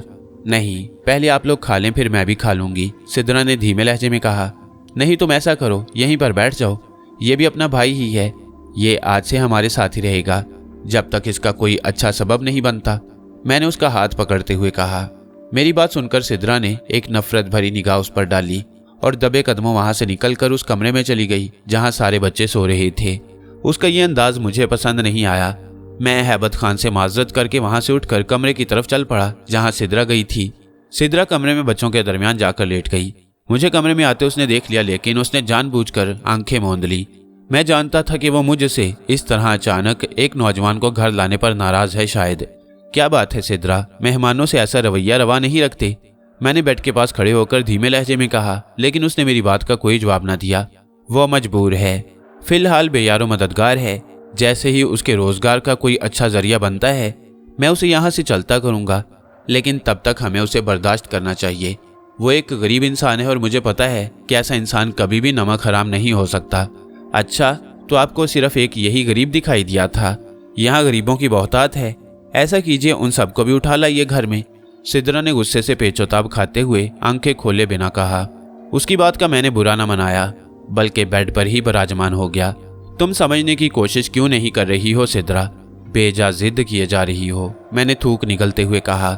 जिद मैं कर रही हूँ कि आप? समझने की कोशिश तो आपको करनी चाहिए। एक अनजान इंसान को उठाकर घर ले आए हैं आप। सिद्रा ने मेरी बात सुनकर भवें उचकाते हुए कहा और बेड क्राउन से टेक लगाकर बैठ गई, लेकिन उसकी निगाहें दूसरी तरफ ही रहीं। ठीक है, मैं अभी उसे चलता करता हूँ, मैंने उसकी बात सुनकर बेड से उठते हुए कहा। रुकिए, अभी मैंने पहला ही कदम उठाया था कि सिद्रा ने पीछे से आवाज लगाई, आप लोग खाना खा लीजिए प्लीज। उसके लहजे में से तुरशी और सख्ती एकदम से खत्म हो चुकी थी, और यही मैं चाहता था कि वो अपने दिल से तमाम शकूक व शुबहात को ख़त्म कर दे। नहीं सिद्रा, अब अगर मैं अकेला उसके साथ खाना खाऊंगा तो उसके दिल में कई वहमात सर उठाएंगे, इसलिए हमें उसके साथ मियाना रवि इख्तियार करना चाहिए। तुम भी उठो प्लीज़, मैंने मुल्तजियाना लहजे में कहा। पहले तो उसने मुंह बनाया, लेकिन फिर उठ खड़ी हुई। हैबत खान उसी तरह बुत बना विराजमान था, उसकी निगाहें ज़मीन पर टिकी हुई थीं। हम दोनों जैसे ही कमरे में दाखिल हुए वो निगाहें झुकाए खड़ा हो गया। आप लोग मेरी वजह से आपस के ताल्लुकात खराब मत कीजिए प्लीज़, मैं यहाँ से चला जाता हूँ, उसने हमारी तरफ देखे बगैर कहा। अरे नहीं नहीं, ऐसी कोई बात नहीं हैबत खान, तुम गलत समझ रहे हो, मैंने वजाहत करते हुए कहा। नहीं साहब, आप लोगों ने मुझे इतनी इज्जत दी, ये भी मेरे लिए बहुत है, लेकिन मैं नहीं चाहता कि अब मैं यहाँ मजीद रुकूं। प्लीज़ आप लोग मुझे इजाज़त दीजिए, हैबत खान ने मुतवातिर निगाहें झुकाए हुए कहा। मैंने सिद्रा की तरफ देखा, वो किसी सोच में गुम थी। मेरे इस तरह देखने का उसने कोई नोटिस ना लिया। तुम फिक्र मत करो, तुम्हारे यहाँ आने ना आने की वजह से मैं नाराज़ नहीं हुई मेरे भाई, इसलिए तुम जमा खाती रखो। हमारे घर में मेहमान को इज्जत दी जाती है, मेहमान तो खुदा की बहुत बड़ी नेमत होता है, इसलिए तुम बैठो और बेफिक्र होकर खाना खाओ, सिद्रा ने उस पर निगाहें मरकूज करके कहा। सिद्रा की बात सुनकर मैं हैरान शशदर रह गया। उसके यकबारगी बदले हुए इस रवैये पर मैं वाकई हकीकत में अंगश्त बदंदान था। खैर, हम सब ने मिलकर खाना खाया और फिर उस दिन से हैबत खान हमारे साथ ही रहने लगा। वो एक अच्छा इंसान था, लेकिन हम इस बात से आशना नहीं थे कि उसका बातिन उसके जाहिर से खतरनाक है। उसकी हकीकत कितनी भयानक है, इस बात से हम काश उस वक्त आशना हो सकते। 1 साल वो हमारे साथ रहा और फिर एक दिन उसने कहा कि वो अब हमेशा हमेशा के लिए वापस जा रहा है, क्योंकि उसे अपनी बहनों का फ़र्ज़ अदा करना था। वो हमेशा के लिए जा रहा था, इसलिए हमारा मन नहीं चाह रहा था कि वो अब वापस जाए। वो हम लोगों में घुल मिल गया था। हम उसे अपने ही घर का एक फ़र्द तस्लीम करने लगे। हमने उसे कहा कि वो हमें ज़रूर बताए जब अपनी बहनों का फ़र्ज़ निभाने लगे, ताकि हम भी उनकी शादी में शमूलियत करें। उसने हमसे वादा किया और फिर वो चला गया। दिन पर लगा के गुजरते चले गए और 1.5 माह गुजर गया। उन दिनों हमने उसे हर वक्त बहुत याद किया, लेकिन ना जाने वो कैसा इंसान था जिसे एक पल भी हमें याद करने की तौफीक नसीब ना हुई। 1.5 माह बाद एक दिन उसका फ़ोन आया और उसने बताया कि वो इन दिनों बहुत मसरूफ़ रहा और अब बहनों की शादी के दिन भी रख चुका था। उसने हमें खुसूसी तौर पर मदऊ किया। जब इस बात की खबर मैंने घर में दी तो मेरी बीवी समेत बच्चों में भी खुशी की लहर दौड़ गई। हैबत खान के इलाके में ट्रैफिक की आमदोरफ्त का इंतज़ाम बेहतर था। हम सुबह के निकले पिछले पहर उसके इलाके में जा पहुंचे। थकन से हम चूर चूर हो चुके थे, हमारे बदन टूट रहे थे, सख्त आराम की ज़रूरत महसूस कर रहे थे। जहां गाड़ी ने हमें उतारा था वहां से चंद मीटर के फासले पर हैबत खान का इलाका था। उसका इलाका पहाड़ी इलाका था। ऊंची नीची जगहों पर मकानात दिखाई दे रहे थे। हम चलते चलते एक मोहल्ले में पहुंच गए। हमें हैबत खान ने समझाया था कि मोहल्ले के शुरू में ही एक परचून की दुकान होगी, उससे मालूम करना, वो घर का पता समझा देगा। और वाकई जैसे ही मोहल्ले में दाखिल हुए, मोहल्ले के शुरू में ही परचून की दुकान दिखाई दी। आने जाने वाले हैरत से हमें तक रहे थे। इस मोहल्ले में गिनती के ही घर थे। भाई साहब, यहाँ हैबत खान का घर कौन सा है? मैंने घर वालों को वहीं खड़ा करके दुकान वाले से जाके पूछा। मेरी बात सुनकर पहले तो उसने मुझे वर्ताए हैरत में मुब्तला होकर देखा, फिर अपने दाएं कान में उंगली घुमाते हुए मेरे करीब आया। खैर तो है, किस काम से पूछ रहे हैं? उसने सरगोशियाना लहजे में कहा। हम उसके मेहमान हैं और बहुत दूर से आए हैं। वो हमारे पास 1 साल तक काम करता रहा है। बहुत अच्छा इंसान है। उसकी बहनों की शादी है, उसने हमें खुसूसी तौर पर मदऊ किया है। मैंने खुशी से फूला ना समाते हुए उसे बताया। हैबत खान की बहनों की शादी? उसने हैरान कुन आंखों से मेरी तरफ देखते हुए खुद कलामी के अंदाज में कहा। ठीक है, ऐसा करो, इस गली की नुक्कड़ से बाएं तरफ मुड़ जाना, वहां से 3 घर के बाद खाली जगह है और फिर आखिर में एक छोटा सा घर है। वो घर पुराने खंडर से मुतशाबा है, जिसकी खिड़कियां तक साबित नहीं है। यही नहीं, उसके 24 सतून दीमक खूरदा हैं। मकान का निसफ हिस्सा दरख्तों के झुंड में रूपोश है और नजर आने वाले हिस्से पर खुश्क बेलें किसी साधु की बेतरतीब दाढ़ी की मानंद फैली हुई हैं। हैबत खान के मकान का रास्ता समझाने के बाद वो पीछे होकर अपने काम में मगन हो गया और मैं घर वालों को लिए हैबत खान के घर की तरफ चल दिया। सारे रास्ते में मेरे दिलो दिमाग पर एक सवाल हथौड़े की तरह बरसता रहा कि उस शख्स ने हैबत खान की बहनों की शादी वाली बात पर हैरत से कान में खुजली क्यों की थी। जरूर दाल में कुछ काला है। मेरे कदम मनो भारी होते जा रहे थे। मेरी बीवी और बच्चे खुशी से फूले न समा रहे थे, लेकिन मुझे एक एक कदम मनो वजनी लगने लगा।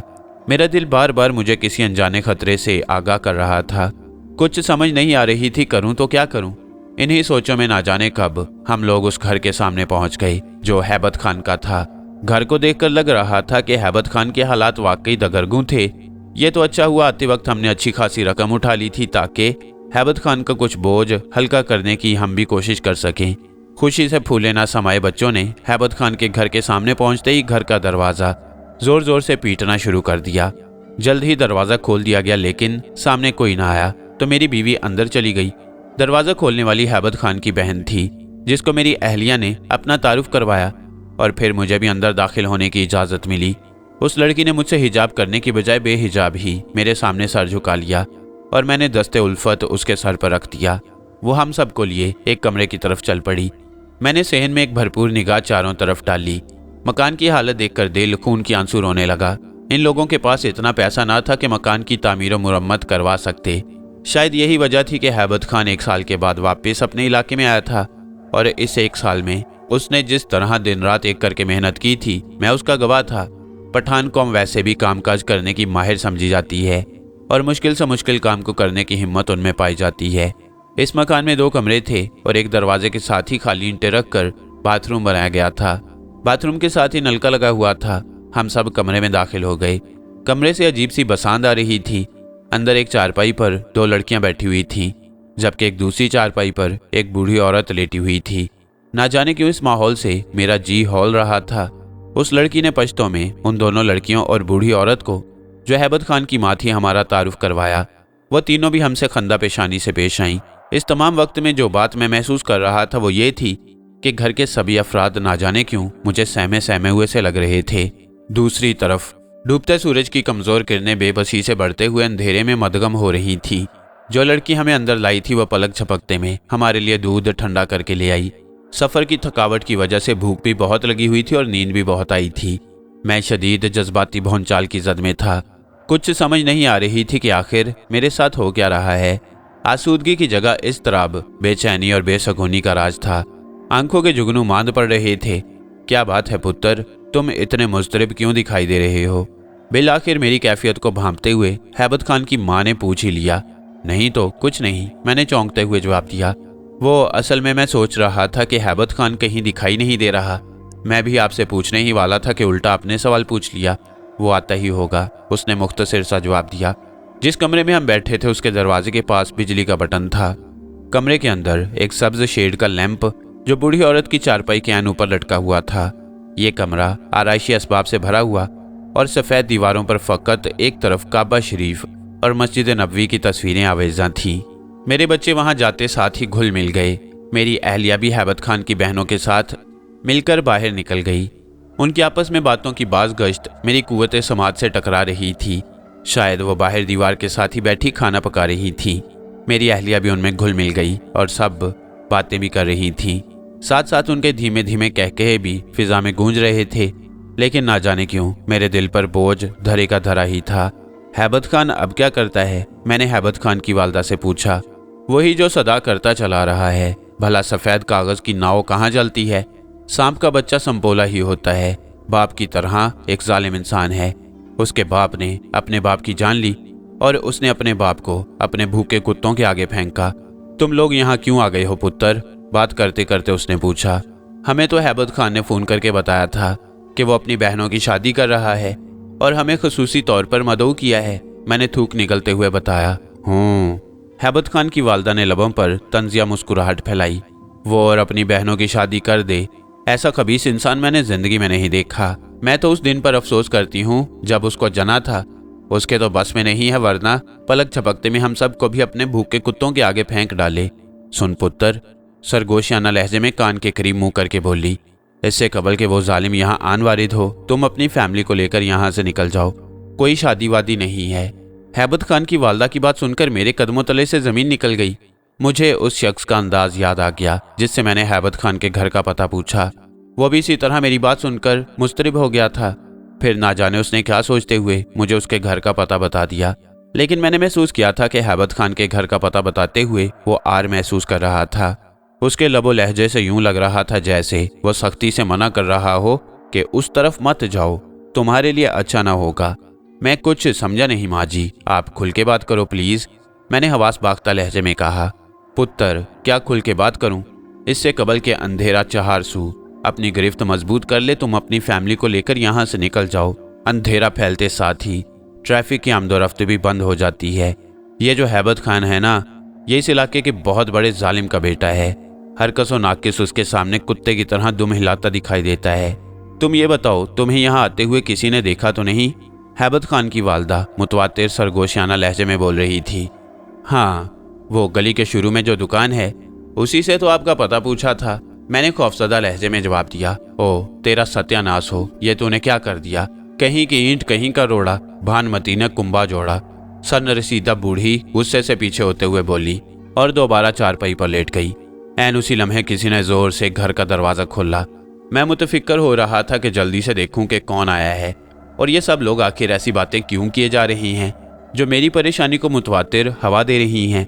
मेरी पेशानी पानी के कतरों से बार बार चमक रही थी और मैं बार बार उनको साफ कर रहा था। मेरा इस्तराब अरूज पर था और दिल को किसी तरह तशफ़ी नहीं हो पा रही थी। तभी कदमों की चाप को मैंने उस कमरे की तरफ बढ़ते सुना जहां मैं बैठा था, लेकिन कदम बाहर ही रुक गए। आने वाला कोई और नहीं, हैबत खान ही था, जो मेरी अहलिया और बच्चों से मिल रहा था और उनका हाल अहवाल जान रहा था। फिर वो मेरे कमरे में आया और मुझसे बगलगीर हुआ। एक बार तो मैं उसे पहचानने से इनकारी हुआ क्योंकि उसने बड़ी बड़ी मूंछें रखी हुई थी जिन्हें वो बार बार ताव दे रहा था। अरे यार, तुम लोगों ने बताया ही नहीं कि तुम लोग आ रहे हो। वो तो अभी मुझे उस दुकान वाले ने बताया कि तुम्हारे घर कुछ मेहमान आए हैं, बहुत दूर से आए हैं, बता रहे थे। तभी मुझे पूरा यकीन हो गया कि वो तुम लोग ही होगे, हैबत खान ने बिना आंख झपके कहा। उसके बोलने के अंदाज से कुछ अपनायत और कुछ बेगानगी झांक रही थी। यूं लग रहा था जैसे वो दिल से खुश नहीं था कि हम यहाँ क्यों आए हैं। कैसे हो हैबत खान? मैंने पहली बार उसकी आंखों में बगौर देखते हुए पूछा। वो मेरे सामने वाली चारपाई पर, जहाँ कुछ देर कबल उसकी बहनें बैठी थीं, विराजमान हो गया। मैं ठीक हूँ ज़हीर भाई, तुम सुनाओ, उसने बेरुखी से पूछा। मुझे समझ नहीं आ रही थी कि उसका रवैया इतना तल्ख क्यों था। अल्लाह का शुक्र है, मैंने मुख्तसर जवाब दिया। लगता है तुम लोग आबला पा हो। तुम लोग खाना खा के कुछ देर आराम करो, शाम के धुंधलके फैलने लग गए हैं। मैं अभी अपना काम निपटा आऊँ, फिर मिलकर चलेंगे, घूम फिर आएंगे। इतना कहकर वो वहां से उठकर घर से बाहर निकल गया। मैं तो समझा था कि हम लोग जब हैबत खान के घर उससे मिलने जाएंगे तो वो हमें देखकर खुशी से मखमूर हो जाएगा, लेकिन यहाँ तो ऐसी बात नहीं थी। मुझे तो उल्टा खुद से ही खजालत महसूस होने लगी। अंदर ही अंदर भौंचाल बरपा था। आखिर हैबत खान ने हमसे ऐसा रवैया क्यों रवा रखा? मेरे किसी सवाल का जवाब मेरे पास ना था। तभी ना चाहते हुए भी मेरी निगाहें करीबुल मर्ग हैबत खान की वालदा पर जा टिकी। हैबत खान के आने के बाद वह मुंह दूसरी तरफ करके लेट गई थी। शायद ये जाहिर कर रही थी कि वो सो रही है, लेकिन उसके जाते ही उसने मुंह मेरी तरफ कर लिया। उसकी निगाहें मुतवातिर मुझ पर ही टिकी हुई थीं। मैं मुज़महिल था, इस बात से वो बखूबी आशना थी, लेकिन मैं क्यों परेशान था इसका मुझे भी नहीं पता था। शायद इसलिए कि हैबत खान का रवैया बहुत रूखा रूखा था। हम इतनी चाह से उसके पास उससे मिलने और उसकी बहनों की शादी में शमूलियत के लिए आए थे, और वो था कि हमें घास तक डालने को तैयार ना था, या फिर इस वजह से कि उस दुकान वाले और हैबत खान की माँ की बातें मुझे परेशान किए जा रही थीं। भाग जाओ पुत्र, तुम लोग यहाँ से, किस दरिंदे की बातों में फंस कर यहाँ चले आए हो? ये इंसान नहीं हैवान है, बल्कि हैवानों से भी बदतर है। इसके अंदर दिल नहीं है, पत्थर का टुकड़ा है जो इसके सीने में है। अगर अपनी और अपनी बीवी बच्चों की जिंदगी प्यारी है तो निकल भागो यहाँ से, हैबत खान की माँ ने धीमे लहजे में कहा। उसकी हर बात मुझे हैरत के समुंदर में गोताजन होने पर मजबूर किए जा रही थी। कुछ समझ में नहीं आ रहा था। वो जैसा भी है हमारे साथ ऐसा वैसा कुछ नहीं करेगा, मैंने थूक निकलते हुए कहा। उसका जुल्म शुरू भी उसी इंसान से होता है जो उसके साथ एहसान करता है। क्या तुम उसके बाप से भी ज्यादा उसके करीबी हो? नहीं ना।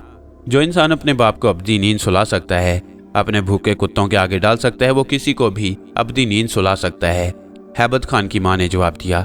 हैबत खान की बीमार वालदा की बातों से दिल गिरफ्ता हुए जा रहा था। क्या कोई इतना भी जालिम हो सकता है? मेरे खुदा, हम किस मुसीबत में फंस गए हैं? कुछ समझ नहीं आ रही थी, दिल डूबा जा रहा था। जब हम यहाँ आ रहे थे तो दिल खुशी से बिल्लियों उछल रहा था, और अब हैरत और परेशानी से बुरी तरह धड़क रहा था। यूं लग रहा था जैसे अभी पसलियों को चीरता हुआ बाहर निकल आएगा। मैं सोचों में गुम था कि हैबत खान की बहनें खाना ले आईं। सिद्रा भी उन्हीं के साथ अंदर दाखिल हुई। इश्तहा अंगेज बसांद खाने से उठ रही थी, लेकिन भूख दम तोड़ चुकी थी। एक खलीज सी पूरे जिस्म में सरायत कर चुकी थी। हैबत खान का असली रूप इतना भयानक हो सकता है, मैं कभी सोच भी नहीं सकता था। खाना खाने पर वक्त ज़ाया किए बिना मुझे अपनी फैमिली को लेकर यहाँ से बाहर सूरत निकलना था। क्या बात है, आप इतने मुज़महिल क्यों दिखाई दे रही हैं? सिद्रा ने मेरी परेशानी को भांपते हुए पूछा। बच्चे कहाँ हैं? मैंने उसकी बात का जवाब देने के बजाय उल्टा सवाल किया। सिद्रा की गोद में सिर्फ मेरा छोटा बेटा था, इसके अलावा बाकी तीनों बच्चे कहीं दिखाई नहीं दे रहे थे। परेशानी के मारे मेरी पेशानी शिकनज़दा सी हो गई। आखिर आप इतने परेशान क्यों हैं? सिद्रा ने दोबारा सवाल पूछा। जो मैं पूछ रहा हूँ तुम उसका जवाब दो। बच्चे कहाँ हैं, जल्दी बताओ। मैं तकरीबन गुस्से से धारते हुए बोला तो सिद्रा सहम सी गई। हैबत खान की वालदा भी चारपाई पर सीधी होकर बैठ गई। वह हैरत से मुझे तके जा रही थी। यही नहीं, हैबत खान की तीनों बहनें भी हैरान व शशदर मुझे तके जा रही थीं। वो तो अपने अंकल के साथ बाहर कहीं गए हैं। बिलाखिर सिद्रा ने तमाम तर हिम्मत को यकजा करके जवाब दिया। तुम्हारा सत्यानाश हो, उस जालिम इंसान के साथ मेरे बच्चों को कहाँ भेज दिया तुमने? मैंने पसमुर्दा लहजे में कहा और हमनकों की तरह उसे तकने लगा। देर मत करो, खाना बाद में खाना, पहले मेरे साथ चलो तुम लोग। अचानक मेरी कुव्वत समाज से हैबत खान की माँ की आवाज़ टकराई। आखिर हुआ क्या है? सिद्रा ने हैरत ज़दा फैली हुई आंखों से हम दोनों की तरफ बगौर देखते हुए पूछा। तुम ठीक कहती थी सिद्रा, हैबत खान अच्छा इंसान नहीं है, वो दरिंदा है, दरिंदा। मैंने खजालत से निगाहें झुकाकर कहा। मेरे बच्चे, उसने जल्दी से चारपाई से खड़े होते हुए खोए हुए लहजे में कहा। कुछ नहीं होगा हमारे बच्चों को, त्यागे सितम आज टूट जाएगी। हैबत खान के जुल्म की तारीकी आज खत्म हो जाएगी, मैंने पूरे एतमाद लहजे में कहा और हैबत खान की माँ की तरफ मुतवज्जा हुआ। बूढ़ी ने पश्तो में अपनी बेटियों को कुछ कहा और वह दूसरे कमरे में घुस गईं। जब वो वापस लौटी तो उनके हाथों में 2 छोटे छोटे खंजर और एक पिस्टल था। पिस्टल उन्होंने मेरी तरफ बढ़ा दिया, लेकिन खंजर उन्हीं के हाथों में थे। आज हम सब जाएंगे तुम्हारे साथ पुत्र, बहुत कर लिया जुल्म उसने, मैं अपने नातवा हाथों से उसकी जान लूंगी। हैबत खान की माँ ने धीमे लहजे में कहा और सबसे आगे आगे चलने लगी। हमें वहां गए इतना वक्त नहीं बीता था, लेकिन ये देखकर मैं हैरान था कि अंधेरा तेजी से हर चीज पर काबिज होता जा रहा था। हम लोग हैबत खान की माँ के पीछे पीछे चलते जा रहे थे। मेरा दिल बुरी तरह से उछल रहा था। यही नहीं, सिद्रा की हालत बहुत खराब हो रही थी। जमाल को संभालना उसके लिए मुश्किल हो रहा था। हैबत खान की एक बहन ने आगे बढ़कर उसके हाथों से जमाल को थाम लिया और बाकी दोनों बहनें उसकी ढारस बंधाती हुई जा रही थीं। मेरा खून खोल रहा था। मैं जल्द से जल्द अपने बच्चों को उस जालिम के चुंगल से बचाना चाहता था। चलते चलते आनन फानन हैबत खान की माँ रुक गई। मैंने हैरत से उसकी तरफ देखा। वो सामने देख रहे हो? उसने दाएं हाथ की मुट्ठी बंद करके शहादत वाली उंगली सीधी करते हुए कहा। वो ही उस जालिम का ठिकाना है। जब भी इलाके में कोई गलती करता है तो उसे यहाँ लाकर भूखे कुत्तों के आगे डाल दिया जाता है। लाइटें जल रही हैं, इसका मतलब है वो यहाँ ही आया है। लेकिन एहतियात का दामन किसी तौर हाथों से छूटने ना पाए। हमें मुस्तकिल मिजाजी का मुजाहरा करना है। अगर हम कबल अज वक्त हिम्मत हार गए तो वो लोग हमें भी भूखे कुत्तों के आगे डाल देंगे।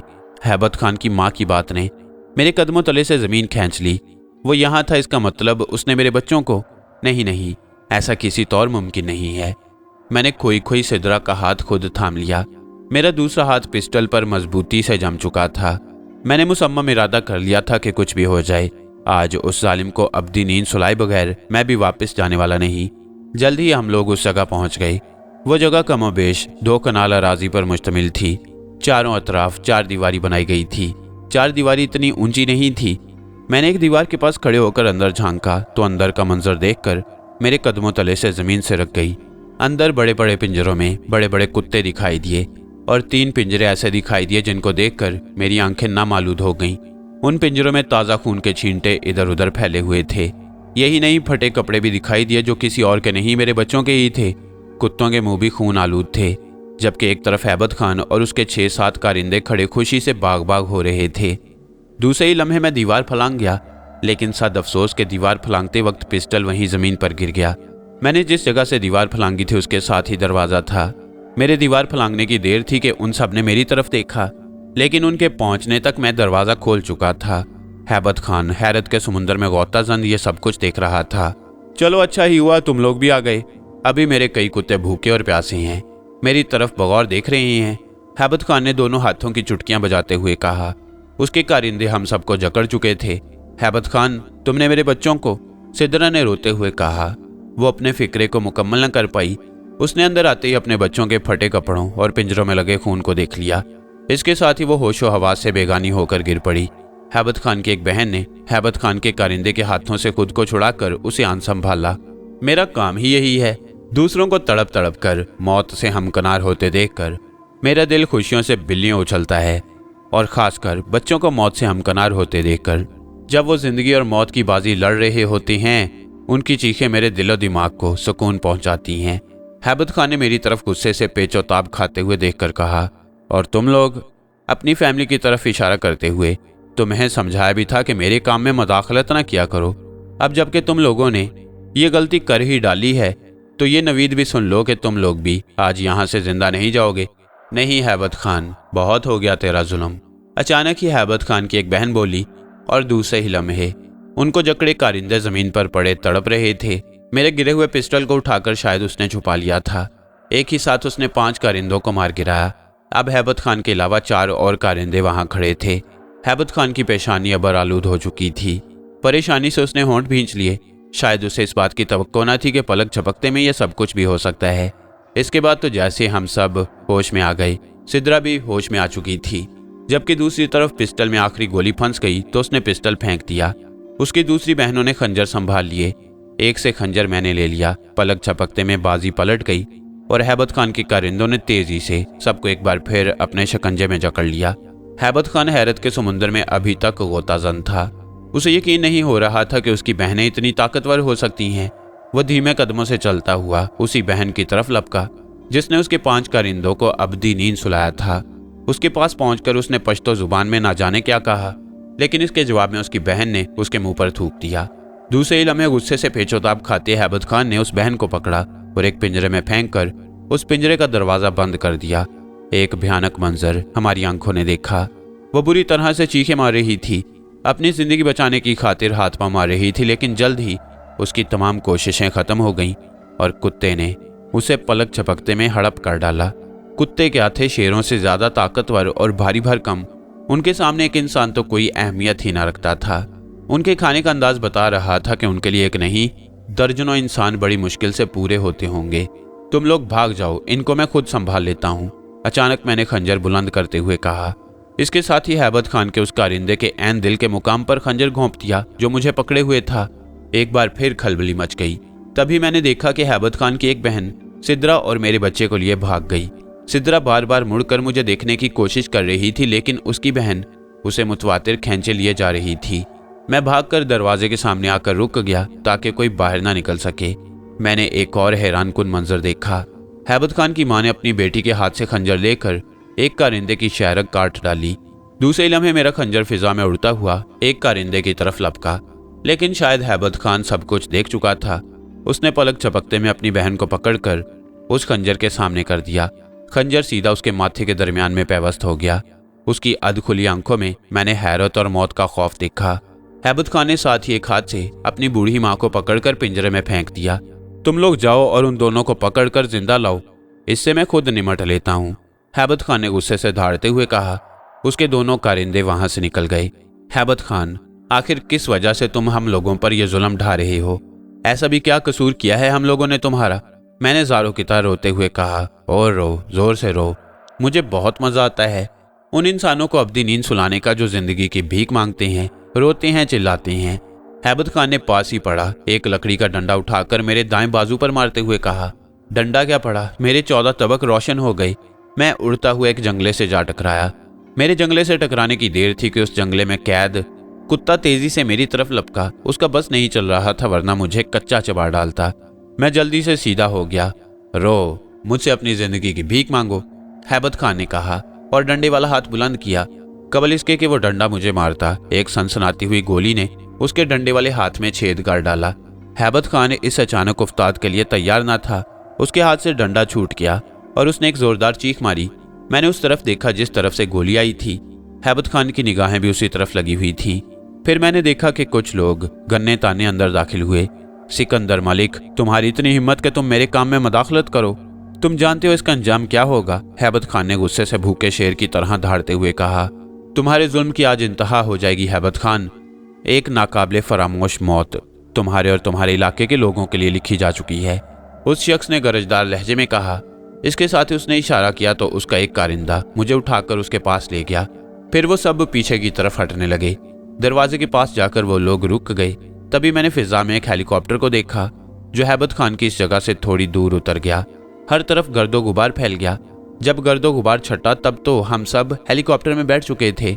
हेलीकॉप्टर को उस चार दीवारी के ऊपर लाया गया। मैं देख रहा था कि हैबत खान अभी तक अपने हाथ को थामे उसी जगह खड़ा था और हेलीकॉप्टर के हरकतों सकनात पर निगाहें मरकूज किए हुए था। हेलीकॉप्टर से कुछ कुंडियां बाहर फेंकी गईं। उन कुंडियों को ऐसे फेंका गया कि वो सीधी जाकर उन पिंजरों से चिमट गईं जिसके अंदर कुत्ते कैद थे। हैबत खान ने जब ये देखा तो उसने सरपट वहां से दौड़ना शुरू किया। कुंडियां रस्सियों से बंधी हुई थी। फिर हेलीकॉप्टर थोड़ा ऊपर हुआ तो जमीन में दबे पिंजरे ऊपर उठते चले गए। इसके साथ ही एक एक करके सारे कुत्ते आज़ादी हासिल कर चुके थे। हैबत खान दौड़ रहा था लेकिन मौत भी उसके पीछे दौड़ रही थी। मुझे अपनी बीवी और बच्चे की फिक्र लाहिक थी। अंधेरा मुकम्मल तौर पर फैल चुका था, लेकिन हेलीकॉप्टर के नीचे पहले से ही कुछ ऐसी लाइटें लगाई गई थीं जिन्होंने सारे इलाके को रोशन किया हुआ था। हैबत खान को कुत्तों के चुंगल में मैं देख चुका था। लाइटों की रोशनी दूर दूर तक जा रही थी और उसमें मैंने देखा कि कहीं भी मुझे अपनी बीवी और बच्चा दिखाई ना दिया। मैंने सिकंदर मलिक से भी कहा और उसने हेलीकॉप्टर पूरे इलाके पर घुमाया, लेकिन कहीं भी मुझे अपनी बीवी और बच्चा दिखाई ना दिया। मैं जान चुका था कि उन जालिमों ने मेरी बीवी, बच्चे और हैबत खान की बहन को अब्दी नींद सुला दिया होगा। हेलीकॉप्टर ना जाने किस सिमत बढ़ रहा था, मुझे कुछ पता ना था। मैं तो गम से चूर चूर हो चुका था। आंसू थे कि मी की मानिंद बरस रहे थे। सब लोग मुझे देख रहे थे लेकिन कोई भी मुझे रोने से मना नहीं कर रहा था, बल्कि शायद सब यही चाहते थे कि मैं अपने दिल की भड़ास ठीक से निकाल लूं। अबे तू तो पागल ही हो गया है उस छोरी के पीछे। अरे अपने को ये काम सूट नहीं करते। गनी भाई को खबर हो गई तो दिन में तारे दिखा देंगे अपने को, वरियाम शाह ने खोए हुए ज़रियाब मलिक को झंझोड़ते हुए कहा। वरियाम के झंझोड़ने पर ज़रियाब हड़बड़ाकर उठ बैठा। व्हील चेयर पर विराजमान ज़रियाब काफ़ी देर से ज़री के बारे में सोचे जा रहा था। जिंदगी में पहली बार कोई लड़की उसके मन को भाई थी। एक तरफ से खुशी से निढाल हुए जा रहा था तो दूसरी तरफ परेशानी उसके सर पर चढ़ी जा रही थी। उसने पहली बार प्यार की चाशनी चखी थी। प्यार इतना लजीज और शीरी होता है, उसने कभी तखय्युल में भी ना सोचा था। सोचों की पगडंडियां उसे ना जाने कहां से कहां लिए फिरती रहीं। वो तो दरमियान में वरियाम ने आकर कबाब में हड्डी का रोल दिखाया। ज़रियाब को वरियाम की यह हरकत बहुत बुरी लगी। अबे सब कुछ चौपट करके रख दिया। कितने हसीन ख्वाब देख रहा था। बहुत पसंद आ गई है वो लड़की हमको। दिल चाहता है कि उड़कर उसकी बाहों में पहुंच जाऊं, ज़रियाब ने वरियाम को डांटते हुए कहा। वरियाम ने उसकी बात सुनकर समाज शिकन कहकहा लगाया, जिस पर ज़रियाब ने उसे गुस्से से घूरा। अबे शराबों के पीछे दौड़ने से मंजिलें नहीं मिला करती। तू जानता है कि तू कौन है, तेरी शनाख्त क्या है? एक बदमाश गुंडा। अगर कल को वो तुझसे पूछे कि तू कौन है तो क्या बताएगा कि तू कौन है? वरियाम ने उसका मजाक उड़ाते हुए कहा। वरियाम की बात सुनकर ज़रियाब को तशवीश हुई। उसके अल्फाज में हकीकत पिनहा थी। वो एक शरीफ घराने की लड़की थी और उसकी अपनी हकीकत क्या थी? एक गुंडा जो दिन दिहाड़े लोगों का कत्लेआम करता है, जिसका नाम बच्चा बच्चा जानता है, वो भला उससे कैसे मोहब्बत कर सकती है? वो तो उसकी नफरत के काबिल भी नहीं। चाहे जाने का सवाल तो बहुत दूर का है। यार ये दिल भी बड़ा जालिम है, किस मोड़ पर ला खड़ा किया है। ना आगे जाने का कोई रास्ता है, ना पीछे हटने का। उसे भुलाने की जितनी कोशिश करता हूँ वो उतना ही याद आती है। कुछ समझ नहीं आ रही कि करूँ तो क्या करूँ, ज़रियाब ने बेचारगी से कहा। लेकिन तुम अच्छे से जानते हो, हमारे धंधे में औरत से दूर रहना ही बेहतर होता है। औरत इंसान की मजबूरी होती है और औरत पर एतमाद धोखा दे सकता है। मैं नहीं चाहता कि तुम किसी परेशानी में मुब्तला हो जाओ, वरियाम ने उसे समझाते हुए कहा। हर औरत एक जैसी नहीं होती, कभी किसी पर एतमाद करना पड़ जाता है। अगर हम यूं ही सब पर बेएतमादी करते रहे तो एक दिन हमारा नाम दुनिया से मिट जाएगा। हर इंसान की ख्वाहिश होती है उसका कोई जीवन साथी हो, जिससे उसके बच्चे हों, जो उसके नाम लेवा हों, ज़रियाब ने कहा। बच्चे? वरियाम ने नाक बसोड़ते हुए कहा। बच्चे पैदा करना मुश्किल नहीं है, लेकिन जिस दुनिया के हम लोग हैं उस दुनिया में बच्चे और बीवी एक बहुत बड़ी मुसीबत होते हैं। उन पर आंच आ जाए तो जान लबों पर आ जाती है। वरियाम ने एक बार फिर उसे समझाते हुए कहा। अच्छा, ज्यादा नसीहतें मत किया कर, बस ये बता कि मैं किस तरह उस लड़की को अपने दिल का हाल बताऊं? ज़रियाब ने राजदाराना लहजे में पूछा। ये कौन सा मुश्किल है? वरियाम ने बाछें फैलाते हुए कहा। तो ज़रियाब उसके और करीब हो गया। बस जब वो यूनिवर्सिटी से बाहर निकले, पिस्टल उसकी कनपटी पर रखना और कहना कि मैं तुझसे मोहब्बत करता हूँ, इसलिए तुम भी मुझसे मोहब्बत करो, और अगर इनकार करोगी तो जान से जाओगी। और ज़रियाब ने झुंझलाकर अपनी हथेली अपने सर पर मारी। क्या मशवरा पसंद नहीं आया? वरियाम ने पूछा। मजाक ना करो यार, ज़रियाब ने मुल्तजियाना लहजे में कहा। वरियाम को उसकी हालत पर तरस आ गया। उसे कुछ समझ नहीं आ रही थी कि वो ज़रियाब को क्या जवाब दे। उसकी ज़िंदगी में तो कभी ऐसा कोई पल ही नहीं आया था कि उसे किसी से मोहब्बत हो। उसने खुद सारी ज़िंदगी दूसरों की नफरत झेली थी। वो जानता था कि मोहब्बत क्या होती है। ज़रियाब ने उसकी तरफ सवालिया निगाहों से देखा, लेकिन उसके पास कोई जवाब होता तो उसकी बात का कोई जवाब देता। माजरत चाहता हूँ मलिक, लेकिन तू बखूबी जानता है कि मुझे इस बारे में कुछ नहीं मालूम।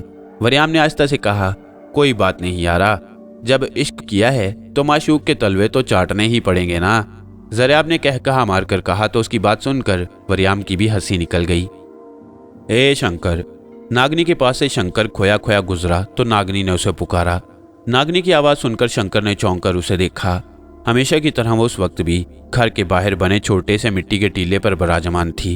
शंकर ने पहले उस पर तायराना निगाह डाली, फिर इधर उधर देखा जैसे उसे किसी का डर हो, फिर तेजी से उसकी तरफ बढ़ा और उसके करीब टीले पर बैठ गया। ये क्या अजीबोगरीब हरकतें कर रहे हो? कभी इधर देखते हो, कभी उधर, कभी कुछ, और ऊपर से खोए खोए हुए हो। कहीं कोई चक्कर वक्कर तो नहीं चल रहा? नागनी ने उसे छेड़ा तो एक बार उसने इधर उधर निगाह दौड़ाई, फिर राजदाराना लहजे में बोला। नाग देवता को सब मालूम पड़ गया है। बहुत गुस्सा हो रहे थे। उन्होंने ये भी कहा है कि वो सब कुछ जानते हैं। शंकर की बात सुनकर नागनी कहकहा लगाकर हंसी, जैसे शंकर ने कोई लतीफ़ा सुना दिया हो। उसे भी शायद मालूम पड़ गया है कि तुम एक नंबर के बुज़दिल हो, तभी तो तुम्हें डराया है उसने। देखा नहीं, मुझसे बात तक नहीं की। नागनी ने कंधे उचकाते हुए कहा। तुम भी ना? शंकर भर्रा कर बोला। शंकर, याद रखना, कुछ पाने के लिए कुछ खोना पड़ता है, और कभी कभी तो सब कुछ खोना पड़ जाता है, जान तक भी। नागनी ने शंकर का हाथ अपने हाथों में मजबूती से थाम कर कहा। शंकर उसकी बात सुनकर दहल गया। उसने कोशिश तो बहुत की कि नागनी पर उसकी अंदरूनी कैफियत अयां ना हो सके, लेकिन उसकी पेशानी पर अयां होने वाली सिलवटों ने उसकी अंदरूनी कैफियत बयान कर दी। तुम बहुत बुज़दिल हो शंकर। मुझे वाकई इस बारे में सोचना पड़ेगा कि क्या तुम मेरे जीवन साथी बनने के काबिल भी हो कि नहीं, क्योंकि एक बुज़दिल इंसान दूसरों के लिए भी नासूर बन जाता है। नागनी ने बात मुकम्मल करने के बाद रुख फेर लिया, जबकि शंकर बुरी तरह से फंस चुका था। उसे कुछ समझ नहीं आ रही थी कि करे तो क्या करे। एक तरफ मोहब्बत थी तो दूसरी तरफ कुंबा। मोहब्बत से बगावत करे तो भी जीना दुश्वार, और कुंबे से बगावत करे तो भी जीना दो भर। उसकी आंखें नामालूद हो गईं। उसके पास इस मसले का कोई उपाय नहीं था। वो जितना इस बारे में सोचता था उतना ही उलझ जाता। वो बुरी तरह से फंस चुका था। उसके सामने दो रास्ते थे। एक रास्ता मौत की तरफ जाता था और दूसरा रास्ता जिंदगी की तरफ, लेकिन मौत से अबतर जिंदगी की तरफ। महबूब के बगैर जीने का तस्वुर ही मुर्गे बिस्मिल की तरह तड़पाए देता। उसने सोच लिया था कि उसे किस रास्ते का तयन करना है।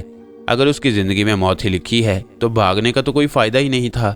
उसने रुख मोड़े, नागनी का हाथ अपने हाथ में थामकर उसे दबाया, गोया वो उसे यकीन दिला रहा था कि वो उसके साथ है। नागनी ने बेयकीनी के आलम में उसे देखा। तुम बहुत सोचते हो शंकर। बार बार सोचना और फैसले करने से इंसान के हौसले पस्त हो जाते हैं और मंजिल दूर हो जाती है। तुम मर्द हो, मर्द बनो। मैं एक सिनफे नाजुक अगर इतना हौसला रखती हूँ तो तुम्हें तो इससे बढ़कर हौसला दिखाना चाहिए। नागनी की बात बेशक ठीक थी, लेकिन मौत से किसे डर नहीं लगता। शंकर पहले दिन से यही सुनता चला आ रहा था कि इंसान और नाग एक दूसरे के रोजे अव्वल से दुश्मन हैं। इसी खौफ और डर की वजह से आज से पहले वो कभी अपने कबीले से बाहर ना निकला। हमा वक्त अपने कबीले में रहता, हत्ता कि 1 सदी बीत जाने के बाद उसे रूप बदलने की शक्ति मिल गई। लेकिन शुरू से दिलो दिमाग पर हावी खौफ कम ना हुआ। ना जाने क्यों मेरा दिल हौल जाता है। ये इंसान और नाग की दुश्मनी ना जाने कब तक यूं ही चलती रहेगी। क्यों इस दुश्मनी को खत्म करने के लिए इक़दामात नहीं किए जाते? शंकर ने बेबसी से कहा। उसकी बात सुनकर नागनी ने हैरत से उसकी तरफ देखा। शंकर की बात ठीक ही तो थी, लेकिन ये सब कुछ तो बड़ों को करना चाहिए था, जो बस रोब दबदबा डालना और हुक्म चलाना ही जानते थे। तुम इतनी चिंता क्यों करते हो शंकर?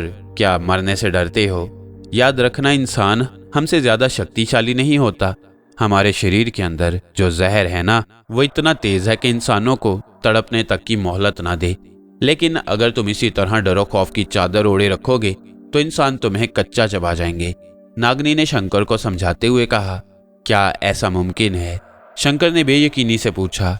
हाँ शंकर, हमारा जहर बहुत जहरीला है, कभी आजमा कर तो देखना। नागनी ने उसकी ढारस बंधाते हुए कहा। क्या किसी इंसान पर? शंकर ने कहा। नहीं, ऐसा करो, अपने जहर को सामने वाले पत्थर पर फेंको और फिर खुद ही देख लो। नागनी ने सामने पड़े बड़े से पत्थर की तरफ इशारा करते हुए कहा। शंकर ने नागनी की बात सुनकर मुंह से फुंकार मारी तो उसके मुंह से जहर निकलकर पत्थर पर फैल गया। दूसरे ही लम्हे शंकर ने एक निहायत ही अजीबोगरीब और नाकाबिले यकीन मंजर देखा। पत्थर रेजा रेजा हो गया। शंकर को इससे पहले इस बात का इल्म न था कि उसके शरीर में मौजूद जहर इतना जहरीला है। देख लिया ना शंकर? नागनी ने शंकर की तरफ देखकर पूछा। हाँ, हमारे शरीर के अंदर जहर कितना जहरीला है?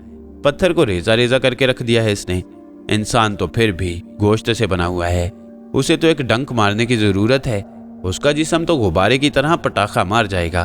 शंकर ने जो कुछ देखा था उसके बाद उसका हौसला और भी बढ़ गया। यह सब उसके लिए पहला एक्सपीरियंस था।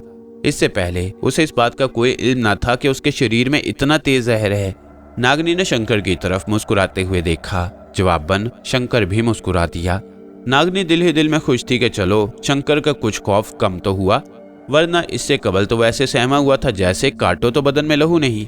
दूसरी तरफ शंकर भी दिल ही दिल में बहुत खुश था। उसके तो वारे न्यारे हो गए थे। वो इससे कबल इंसानों को बहुत शक्तिशाली समझता। वो यही समझता था कि इंसान बहुत शक्तिशाली होता है, लेकिन उसे आज मालूम हुआ कि इंसान से बढ़कर नागनी और नाग शक्तिशाली होते हैं।